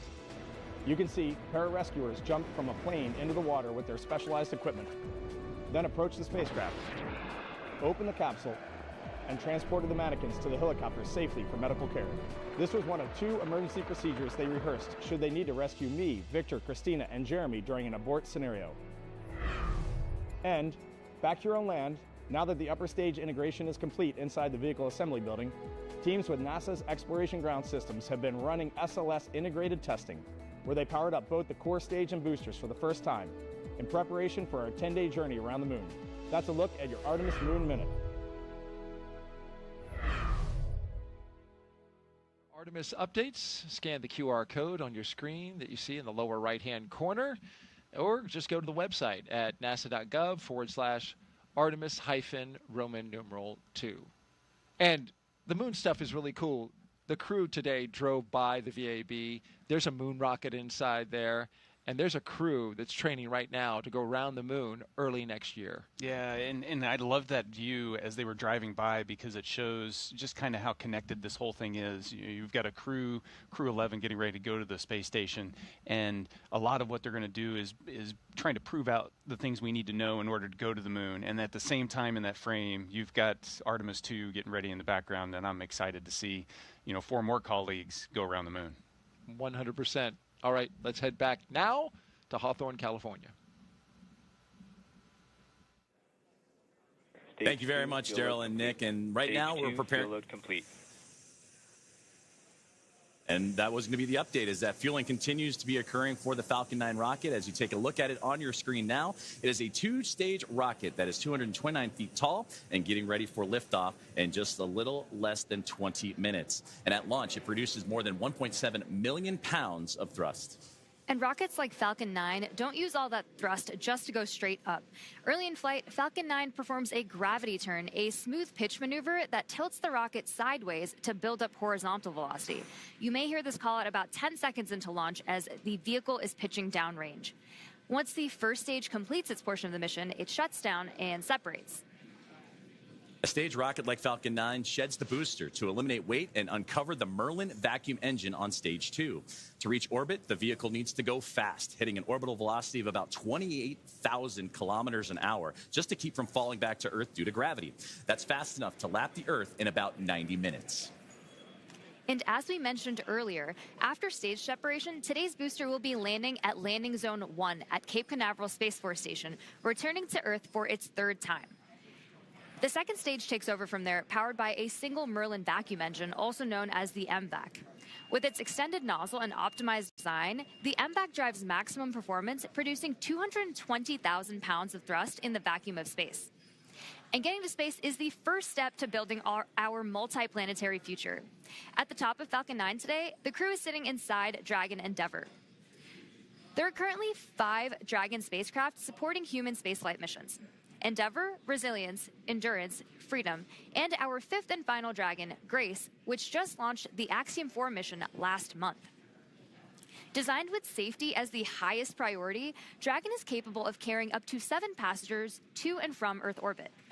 And Dragon has 16 Draco thrusters that can be used in space to help navigate the spacecraft to its destination, which of course is the International Space Station. And those thrusters providing 90 pounds of force. And that doesn't include the 8 Super Draco thrusters used for and aboard, which are no longer active once the crew is in orbit. To date, Dragon has been to orbit 53 times, including 48 trips to the International Space Station and 18 human spaceflight missions. And as we mentioned earlier, today's Dragon, Endeavour, has been pretty busy, having also flown NASA's Crew-2 mission, Axiom 1, and NASA's Crew-6 and Crew-8 missions. Overall for the Dragon fleet, this will be Dragon's 49th visit to the space station and its 19th human spaceflight mission overall, and the 5th Dragon flight just this year. Dragon is the first private spacecraft to take humans to the orbiting lab, having flown 300,000 pounds of cargo and more than 1,000 experiments to space, as well as 70 crew members representing 20 countries. Our versatile Dragon spacecraft can autonomously dock with the International Space Station when outfitted with a docking adapter, which is just how it's configured for today's flight. And when it's not going to the space station and it's in free flyer mode, the docking adapter can be swapped out for a cupola, as it was back during the Inspiration 4 mission. And another option we have is the Skywalker hardware, which supports extravehicular activities or spacewalks, as we did during the Polaris Dawn mission. And here's some interesting trivia. There has been a Dragon in space for 1,358 consecutive days since Crew 3. And that's an impressive stat, too. And with T-minus 0... Phase 2 LOX load has started. And with T-minus 0 coming up in just about a little more than 18 or 16 minutes or so from now, our teams continue to do a series of system checks to ensure Dragon SpaceX for status update. Dragon and Falcon 9 are healthy, and we continue to load propellant. Weather is still our watch item. We are seeing some development in the area, so this is going to come down to a matter of time. We're going to keep an eye on it and continue marching towards T0, and we'll see if we manage to thread the clouds today. Okay, Dragon copies. We've got a healthy rocket, healthy Dragon. Weather is continuing to develop. We'll keep going until we can't. And great communications there between the team on the ground and with Crew-11 on board. And that's exactly what we're keeping an eye on, is not only the tanking of the rocket and that procedures, but also today's weather. And you heard that update right there. So to continue with the updates and kind of bring us up to speed on what's been going on, let's toss it to our teammate and Ronnie. Thanks so much, Joseph. I can give you a little bit more color than we just heard, but obviously the important things we've heard are that we are still on track for an on-time liftoff today, but we're monitoring lots of different factors as we get closer to liftoff. If everything goes as expected, this is also going to be our last landing at LZ-1 today. So lots of different launch pads, landing sites, staging areas, lots of things in play. But the best news is that both Dragon and Falcon 9 continue to be healthy. You heard us wrap up Stage 2 RP1 loading just after T-minus 20 minutes, and Stage 2 liquid oxygen will begin here at about, or has begun already, excuse me. We've also heard that call out that the launch escape system is armed. Of course, the launch escape system, which we discussed in more detail yesterday, is designed to propel Dragon away from Falcon 9 in the unlikely event of an emergency during launch. We've also heard from the Eastern Range, which is monitoring keep-out zones among other key flight requirements today. They're continuing to report no issues, and they are go to support today's launch, weather depending. So again, as you just heard, weather is a watch item. We're now tracking a 60% chance of violation at our target liftoff time, with isolated showers in the staging area and some clouds building right over the launch pad. You are actually seeing them continue to grow on your screen right now. For now, though, we are go for the 6th mission of Dragon Endeavour, and I want to hand it back over to Sandra for a status update from Houston. Sandra? Thanks, Ronnie. Back here in the International Space Station Flight Control Room at NASA's Johnson Space Center in Houston, teams are continuing to work around the clock to monitor activities aboard the Orbital outpost. Leading the team inside the room today is NASA Flight Director Anthony Varia. The team in Mission Control Houston, the team in Hawthorne, and the astronauts aboard the space station will track the autonomous docking of Dragon Endeavour when they enter joint operations. This will happen when the spacecraft enters the approach ellipsoid, which is the invisible boundary, stretching 4 by 2 by 2 kilometers that helps us monitor all arriving and departing spacecraft. It's essentially the neighborhood of the International Space Station. Once docked, crew members in both Dragon and aboard the International Space Station will perform a series of leak checks, then work to open the spacecraft's hatch for Crew-11 to float into the space station and begin their stay. We anticipate that the hatch will be opened about an hour and a half after docking occurs, and when they enter the orbital outpost, Crew-11 will be greeted by the rest of their Expedition 73 crew and will come together for some opening remarks. For now, that's going to be all for us today here in Mission Control as the anticipation builds for launch in less than 13 minutes now. So how's it looking on the Space Coast, Daryl? Well, Sandra, we wish it was looking better. We've just had a downgrade in the weather forecast from 60% go to only 40% go. The launch weather officer informing us that conditions are ripe, and we have even seen the development of cumulus clouds in the area, some that could trigger lightning if a rocket went through them. So this is a very high watch item at this moment, Nick. Yeah, they're watching it to the, everybody is focused on crew safety at this point, making sure that we make the right call. But there's a chance, and I'll stay positive. You've been positive. I appreciate that about you. You've done that throughout the broadcast. Here's a look from our helicopter flying over the spaceport right now. And this is the formation of the clouds that is a concern because it is so humid out right now. And we've got a sea breeze that is flowing over the warm land. It is just creating this convection around the spaceport. In fact, we are also expecting to go into a Phase 1 lightning alert, which I hate to say it, but just before we scrubbed yesterday, Dick, that Phase 1 lightning alert went into effect. So things are starting to stack up against us weather-wise. But nonetheless, it's at this point, because this is a fully automated fueling sequence, it behooves us to just continue to march to see if anything might just clear at the end. Yeah, so there's been nothing that happened up to this point to stop the countdown. So proceed to T-0, and if the timing works out and the weather hasn't built to a significant enough level and it's safe to go, then let's go. Absolutely, and it is an instantaneous window. So we are launching at 11:43 and 42 seconds. So it is literally the weather at that second that matters. And that's where we hope to see some type of positivity in that moment. But it's certainly something that all eyes are on around the Space Coast to see if this rocket is going to go today. In just about 20 seconds, we are going to hear from Zena Cardman, and she's going to say some words, Nick. She has some moving things to say.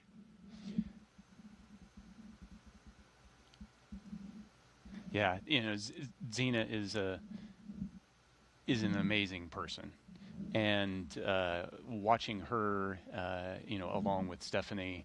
Dragon SpaceX confirmed crew displays are configured for launch. You can. SpaceX Dragon displays are configured for launch. To our family, friends, all who support us at SpaceX, NASA, JAXA, Roscosmos, thank you. Spasiba, arigato gozaimasu. For this freedom to explore, resilience to endure, may grace fly alongside this endeavor. Crew-11, from all of us on the ground, we've enjoyed working with you in preparation for your mission. We look forward to continuing to do so in flight. Good luck. Enjoy the ride.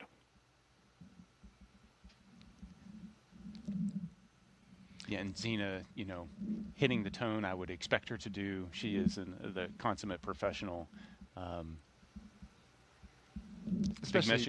Big message of thank you. Yeah. The gratitude, the team focus, freedom, resilience. These are big themes. These are things that are important to her, and some great words from her. Let's send it now back out to our commentary team for the final minutes of Countdown. Joseph and Samya, take it away.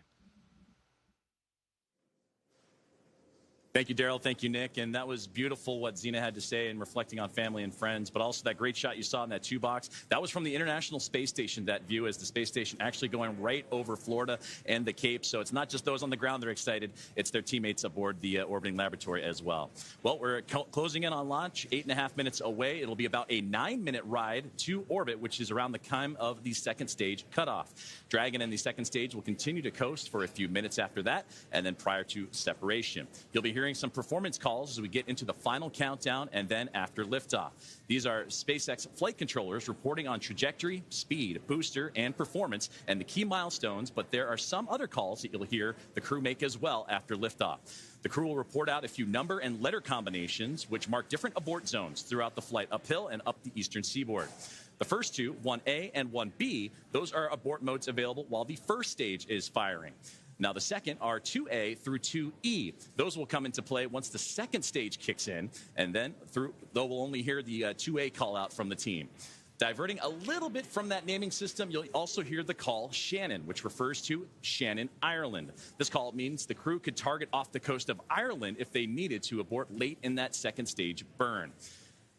You'll hear these different calls throughout the flight uphill, along with key performance callouts from the guidance, navigation, and control officers, and also the propulsion lead.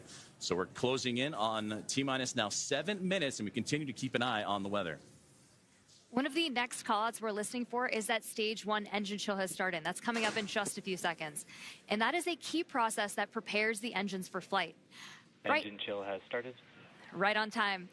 Right now, propellant in the tanks is isolated from the engines, but we'll open the engine pre-valves and start trickling some liquid oxygen through the Merlin engine pumps, chilling the engines for the start sequence. We do this because the super chilled and densified liquid oxygen is really, really cold, and we use this process to bring the engine hardware down to a cooler temperature before flowing all of the LOX and propellant into it during flight.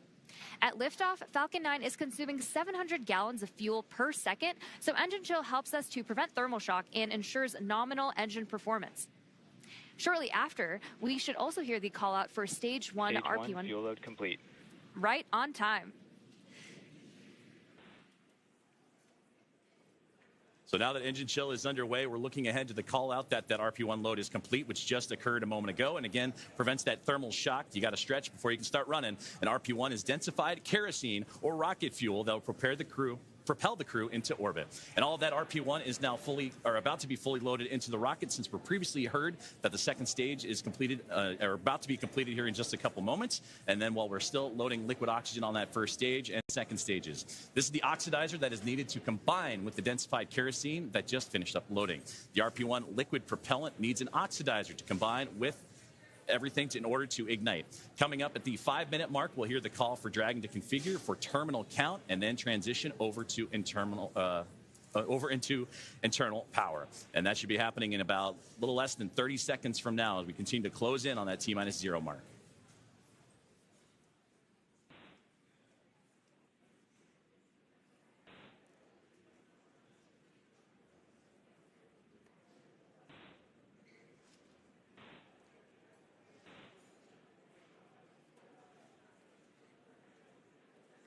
So next up in the countdown, the transporter erector, or TE, will begin to retract from Falcon 9. That is the large truss structure you see there standing next to the rocket. It's hinged at the base and connected to the launch mount beneath the first stage. First, the clamps around the second stage will begin to Falcon open. 9 tanks are pressing for strong back retract. And we're hearing good callouts. Dragon is in, configure for terminal count. And we're continuing to hear great callouts over the nets. Then the TE will begin to pivot back, slowly swinging away from the rocket, and it will reach full recline in just about a minute. Strong back retract has started. And we are just beginning that strong back retraction process. It's called the strong back. It's also called the TE, or transport erector. Same structure, different name. The TE does a lot more than just lean. It rolls Falcon 9 out to the pad, raises it vertical, and stays connected through the final seconds. It provides fuel, power, telemetry, and command connections between ground systems and the rocket. Those clamps at the top help stabilize the second stage during fueling, and they also help prevent movement in high winds. And once they open, which you can see on your screen, they are slowly pulling away. And once they open fully, the rocket is fully free at the top.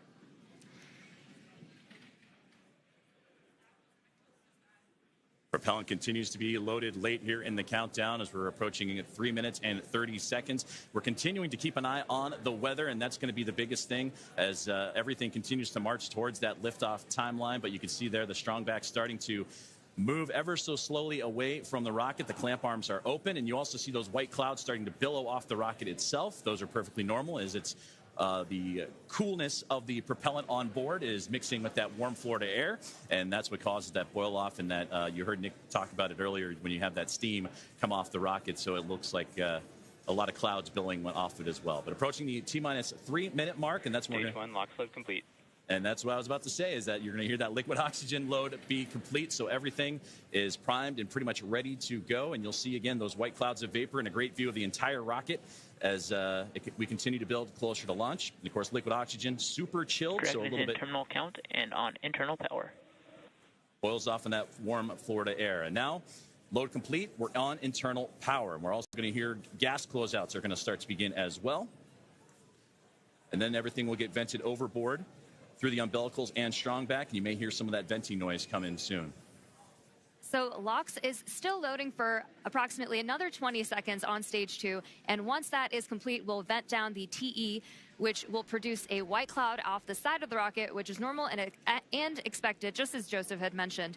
And once LOX load is fully complete, that will mean that there are 1 million pounds of propellant loaded onto Falcon 9, which will be RP1 and liquid oxygen. So that call out coming up. Stage 2 LOX load complete. Right there. So we just heard that confirmation of stage 2 liquid oxygen now complete, as we are now 1 minute and 50 seconds away from launch. We'll also hear that the gas closeouts have started, so we can expect Dragon is in auto idle. You heard the call for auto idle. That puts the rocket in a state that the flight computers understand before it takes over, making sure that transition to the final countdown is smooth and that all flight computers on board are in sync. Ground gas closeouts, expect loud venting. Configured for launch, and there's the closeouts we've been talking about and the venting that will be shortly followed.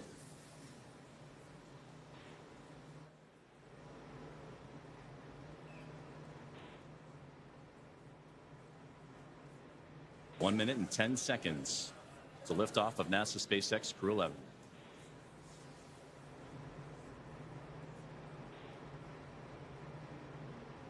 FTS is armed. Falcon 9 is in startup and is now controlling. Dragon is in countdown. Flight computers switching to countdown mode now. Dragon, SpaceX, go for launch. SpaceX, Dragon, go for launch.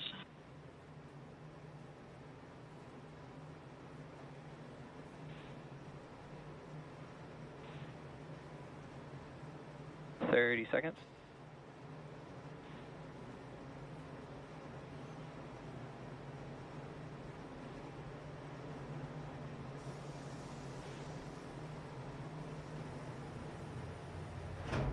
$15 seconds. T-minus 10, 9, 8, 7, 6, 5, 4, 3, 2, 1. Ignition. Engines full power and liftoff. Go Falcon, go NASA, go Crew-11. Together we rise as NASA's SpaceX Crew-11 heads up to the International Space Station. Vehicle is pitching downrange. 1.7 million pounds Stage of 1 thrust. propulsion is nominal. Propelling Falcon 9 as the vehicle pitching downrange and making its way up the East Coast, and will soon join Expedition 73 aboard the orbiting laboratory. So far, getting good callouts on that first stage performance.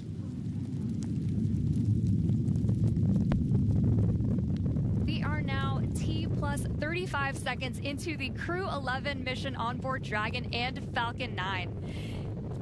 The Falcon 9 engines Stage 1 throttle down. Are throttling down to help Power and telemetry are nominal. To help pass through the period of max Q, or maximum aerodynamic pressure on the vehicle during ascent. Max Q. We just had max Q right there. Falcon 9 is supersonic.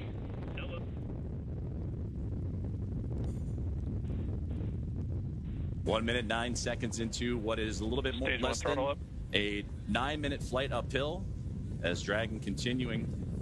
Stage 1 Bravo. 1 Bravo.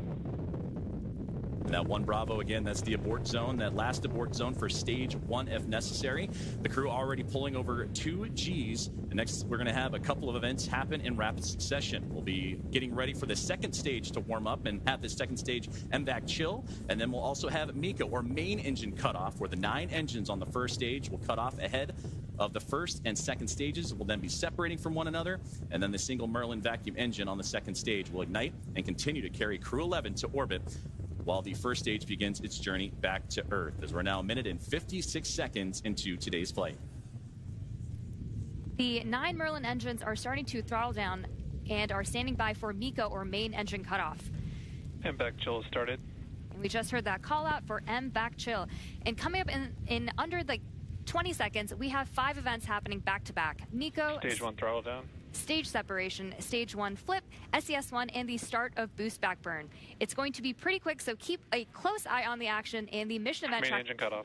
tracker at the bottom of your screen. Main engine cutoff. Stage 2 Alpha. Stage separation Stage 2 confirmed. Alpha. MVAC ignition. And there you see stage 1 pulling away, ignition of the lone Merlin vacuum engine for stage 2.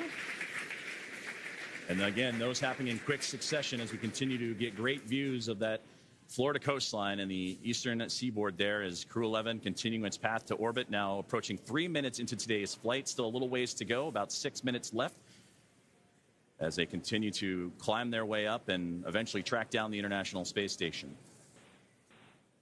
And there, great see, you see the Merlin vacuum engine, the second stage on the right-hand side, and great views of the first stage that's making its return to Earth on the left. About 5.5 minutes of powered flight remaining as we continue to monitor the progress of both vehicles, Stage 2 and Crew-11, making the climb uphill, and Stage 1 looking to land again at Landing Zone 1, the last landing at that location for this Falcon 9 booster.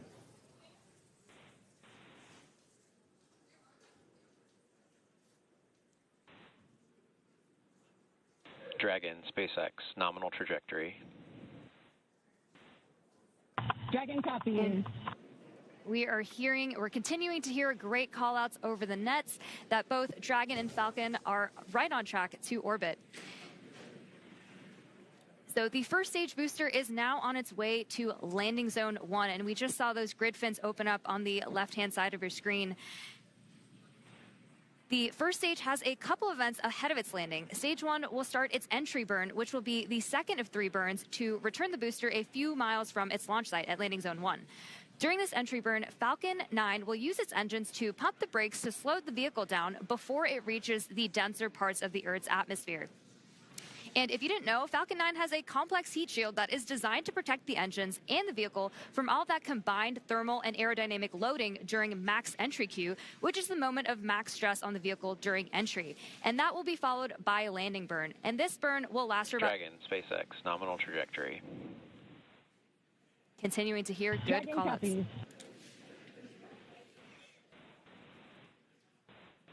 Great performance calls continue as we're now 5 minutes into today's flight. Still about 8.5 to go, a little bit more than that as the second stage continuing to perform nominally on the right-hand side. 2,400 meters per second. Crew-11 cruising into the upper echelons of the Earth's atmosphere while we continue to monitor the second stage on that left-hand side. And we'll also get continued guidance and navigation call-outs from the control officers here in SpaceX. Dragon is pointed in the right direction and continuing its flight. And again, that second stage going to continue firing until close to that 9-minute mark into flight, and accelerating Dragon to more than 17,000 miles per hour and placing the crew in orbit. And you'll hear good orbital insertion would be that call out. There's the single Merlin vacuum engine that can produce over 220,000 SpaceX, nominal trajectory. pounds of thrust on that nominal trajectory you're hearing right now. And into the vacuum of space. Now approaching 6 minutes into today's flight, about 2 minutes and 40 plus seconds remaining. We are coming up on the entry burn, which is just under 30 seconds from now. And so you'll see the first stage's center Merlin engine reignite as it comes back down to Earth. And after that, we will be approaching. Entry burn startup. And there's the beginning of entry burn right there. Again, this is the second of 3 burns to return the booster to landing zone 1. Burn shutdown. We just made it through entry burn. And you're getting some great views, too, on that stage 1's return to the Florida coastline. Again, landing at landing zone 1. While on the right-hand side, the second stage. And that Merlin vacuum engine continuing to propel Crew-11. Dragon, SpaceX, nominal trajectory.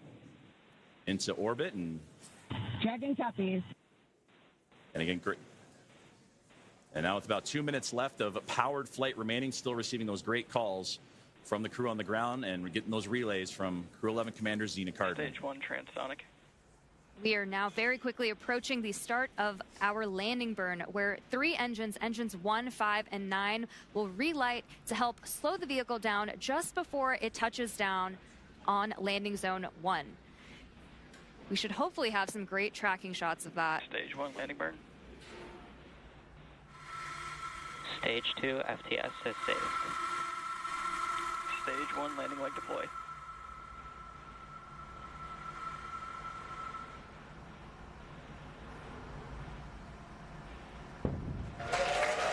Fantastic return there of the stage 1 booster. West Point completing our final planned landing at LV. So a successful landing of the first stage booster as we continue to follow along with a little less now than 1 minute of powered flight of the second stage.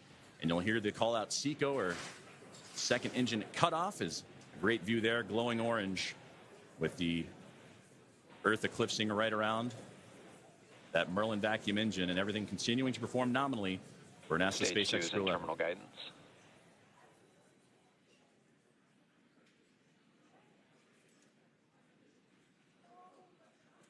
About 20 more seconds remaining of powered flight, and we'll get those call-outs here shortly as everything continuing. Shannon. Copy, Shannon. And there's the great call-out for Shannon we talked about earlier, that last abort zone, if necessary, where they can land off the coast of Shannon, Ireland. SECO. There we just heard that good call-out for SECO, or second engine cutoff. Coming up next will be stage separation. Dragon, SpaceX, nominal orbit insertion. And that's the great call you want to hear. Launch-escape system disarmed. A good look inside the trunk there as you're looking for that separation, but you wanted to hear that nominal orbital insertion as Crew-11 now has reached microgravity. So now we'll continue to coast for a little bit after SECO to allow rates and motion from the burn to settle out. Right now we have a great view on our screen of the Dragon heat shield, actually, which is made up of similar materials. And there we have that Dragon and stage 2 separation as we see Dragon coast into its orbit. And a wonderful view there is Dragon Endeavour with Crew-11 on board. Safe. Dragon separation confirmed. And safe and... Dragon, Chief Engineer on Dragon to ground. Zena, Mike, Kimiya, Oleg, welcome to orbit. On behalf of the entire Falcon team, we thank you for flying with Falcon today and wish you a great mission. Dragon will take you from here. Over to Launch Director for a few words. On behalf of the launch team, it's been an absolute honor working with you towards launch today. We wish you well on the rest of your mission, and we will be awaiting your safe return. Godspeed Endeavour, Godspeed Crew-11, and thanks for flying SpaceX.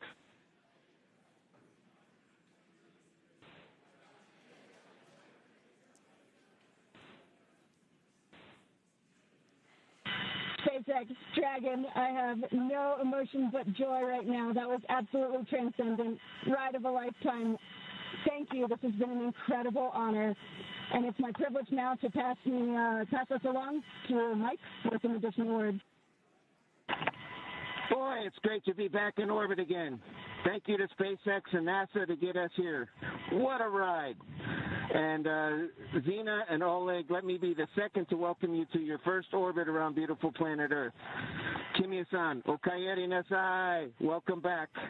And to the ISS Expedition 73 team, the crew on board and our friends in MCC, we're on our way. Over to you, Kimiya-san. Okay, thank you very much for everything. スパシバワンボイショーへありがとうございます。日本の皆さん、私も10年ぶりに宇宙に帰ってきました。ISS でしっかりと任務を果たして一等星のように輝いて、日本の素晴らしいところを世界中の人に知っていただきたいと思います。ありがとうございます。Я передаю Олег-сан, пожалуйста.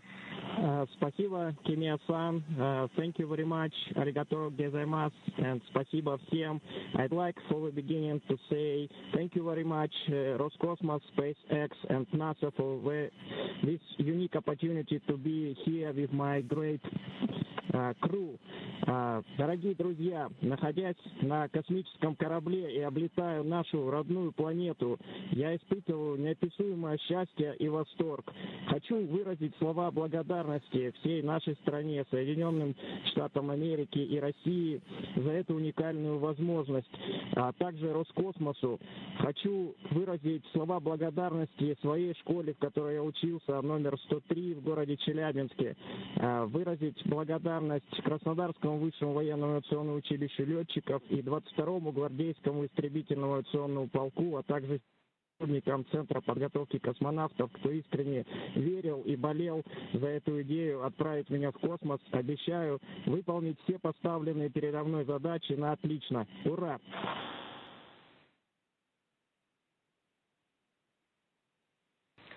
Crew-11, we copy all of your words. We are very excited for you to have reached orbit, and we will now proceed with getting you to the International Space Station. You have approximately 3 minutes left in this ground station pass if you'd like to introduce your zero-G indicator.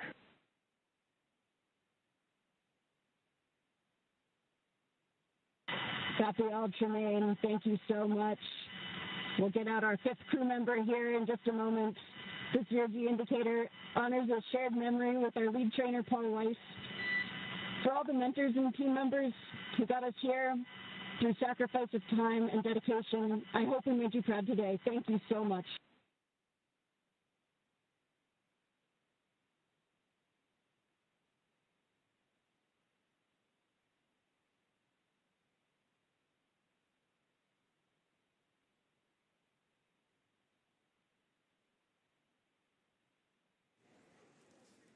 Some great words there from all 4 members of Crew-11 and the astronauts and cosmonauts, all that cadre. They're well on their way to the final destination, which they have about a 16-hour ride to do so, and the phasing to ultimately the International Space Station, where they will turn that group into a full group of 11. So only fitting for Crew-11. To summarize where we are with vehicle activation, we've had nominal dehumidifier activation and service section Draco checkouts.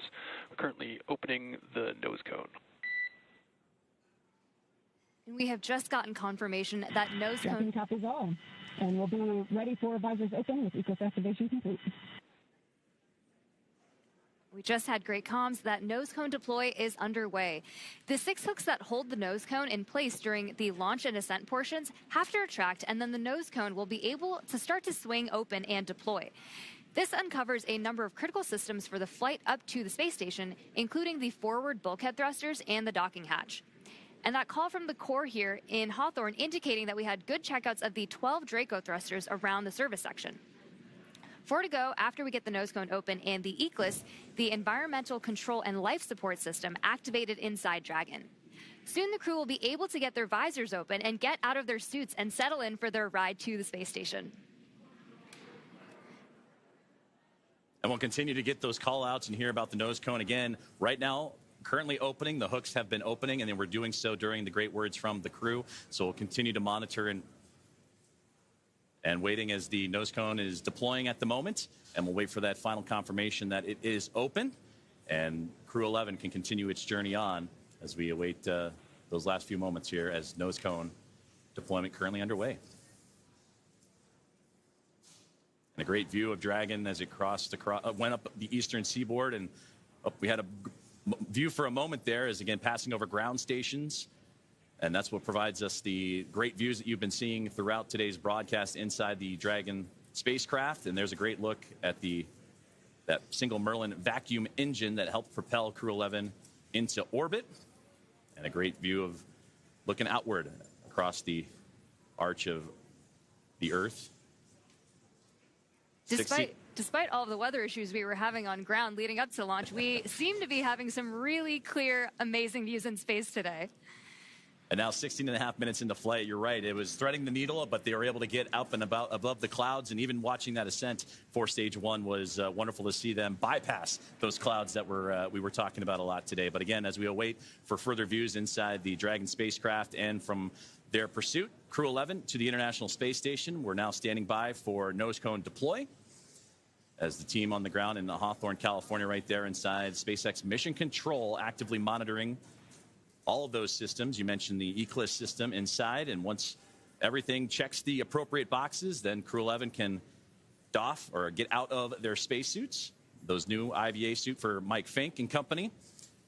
And then from there, it's going to be about a 16-hour ride to the International Space Station, and that's where they will link up with the orbiting laboratory and the 7 current residents on there. Crew 10 is currently on board, as well as Soyuz MS-27 with NASA astronaut Johnny Kim, and they'll bring that 7 to a team of 11, hopefully in the early morning hours coming up tomorrow. So we continue to stand by, approaching 18 minutes into today's flight. We are just waiting confirmation that the nose cone is fully deployed, but all hooks are open. We should be hearing that confirmation hopefully within the next minute or so. And hopefully we'll also have great views of that nose cone deploy. And that's a great view on the right-hand side of the International Space Station Flight Control Room in Houston, Texas, at NASA's Johnson Space Center, where we got updates throughout the day today from Sandra Jones as the International Space Station monitoring today's flight and the ascent of NASA SpaceX Crew-11. And they pulled goal earlier on as they are ready to receive Dragon.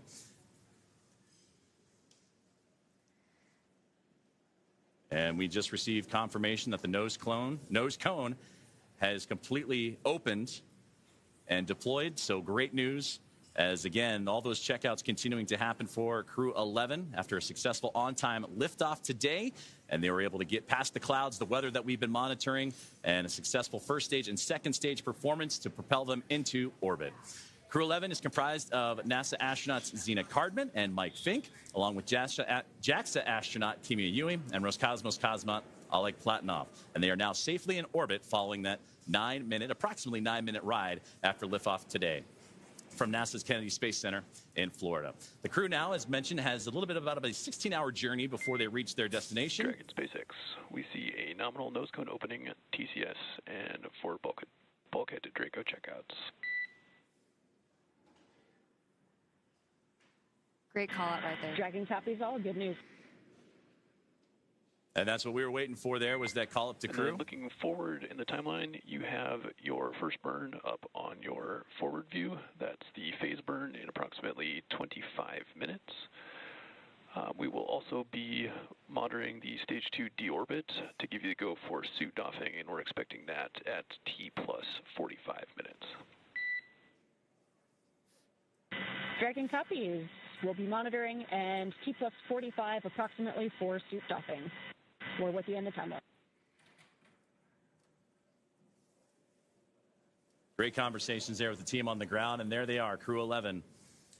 Happy as can be in orbit now, and they have a 16-hour journey before they reach their destination, the International Space Station, as docking currently targeted for tomorrow morning, Saturday, August 2nd at 3 a.m. Eastern Time, 12 a.m. Pacific, to the space-facing port of the station's Harmony module. Now, between now and then, Dragon will perform a series of burns as it catches up to the space station. And that first burn you heard him talking about is the phase burn, and that happens about 30 minutes or so from now. So we'll continue to monitor the Dragon spacecraft, or the teams on the ground will continue to monitor that first of a sequence of burns to help them stair-step their way up to the International Space Station. Human spaceflight has come so far in the last 5 years with Dragon. In addition to flying people, SpaceX's Dragon spacecraft also enables researchers the opportunity to fly critical science to orbit. So far, SpaceX and Dragon have carried more than 1,000 research experiments to and from low Earth orbit, both to the International Space Station and on our free flyer missions. From DNA sequencing to 3D printing, studies enabled by Dragon and the space station test a variety of technologies, systems, and materials that will be needed for future long-duration exploration missions. Every mission yields critical science, critical research, and learnings that help make life both on Earth and in space better. And flights just like today's help us continue to lay this foundation for our future among the stars and continue our mission to make life multiplanetary. We'll be signing off from SpaceX for now, so we're going to send you back over to Kennedy Space Center. But before we go, we want to thank NASA, Joseph, for entrusting us with today's mission, and thank you all for being with us today. Well, thank you very much, Soumya, Ronnie, and the teams here at SpaceX. It was another phenomenal opportunity to catch NASA SpaceX Crew-11 in orbit today. And with that, we're going to say goodbye from here in Hawthorne until we pick back up with our docking coverage beginning at 2 a.m. Saturday, August 2nd, tomorrow, for that targeting docking to the space-facing port of the station's Harmony module at 3 a.m. Eastern. So for now, thank you for joining us, and we're going to toss it back over to Nick and Daryl at Kennedy Space Center to wrap up today's launch coverage. Great job. If you're just joining us, welcome back to the Kennedy Space Center in Florida. I'm Daryl Nail here with NASA astronaut Nick Hague. Just moments ago, we saw Crew-11 safely on orbit with the nose cone open, checkouts complete, and a few words from the crew as they settled into their new environment aboard Dragon. And Nick, watching him in that moment, floating free, you must feel good about your friends and colleagues successfully getting to orbit today. Absolutely. At the moment of liftoff, the tingle on the back of your neck, the chills, and watching them go into orbit, and then to hear them call down after they're there safely, the joy in their voice, and then the gratitude for the teams that got them there. Just you can't help but feel awesome right now. Everybody that's associated with this launch, and now it comes, a completion for Zena Cardman, the commander who was part of Crew 9. Was pulled off that mission. You continued on. This is now her chance. Now she's in space. She had to wait a little bit longer, but now finally gets to fly.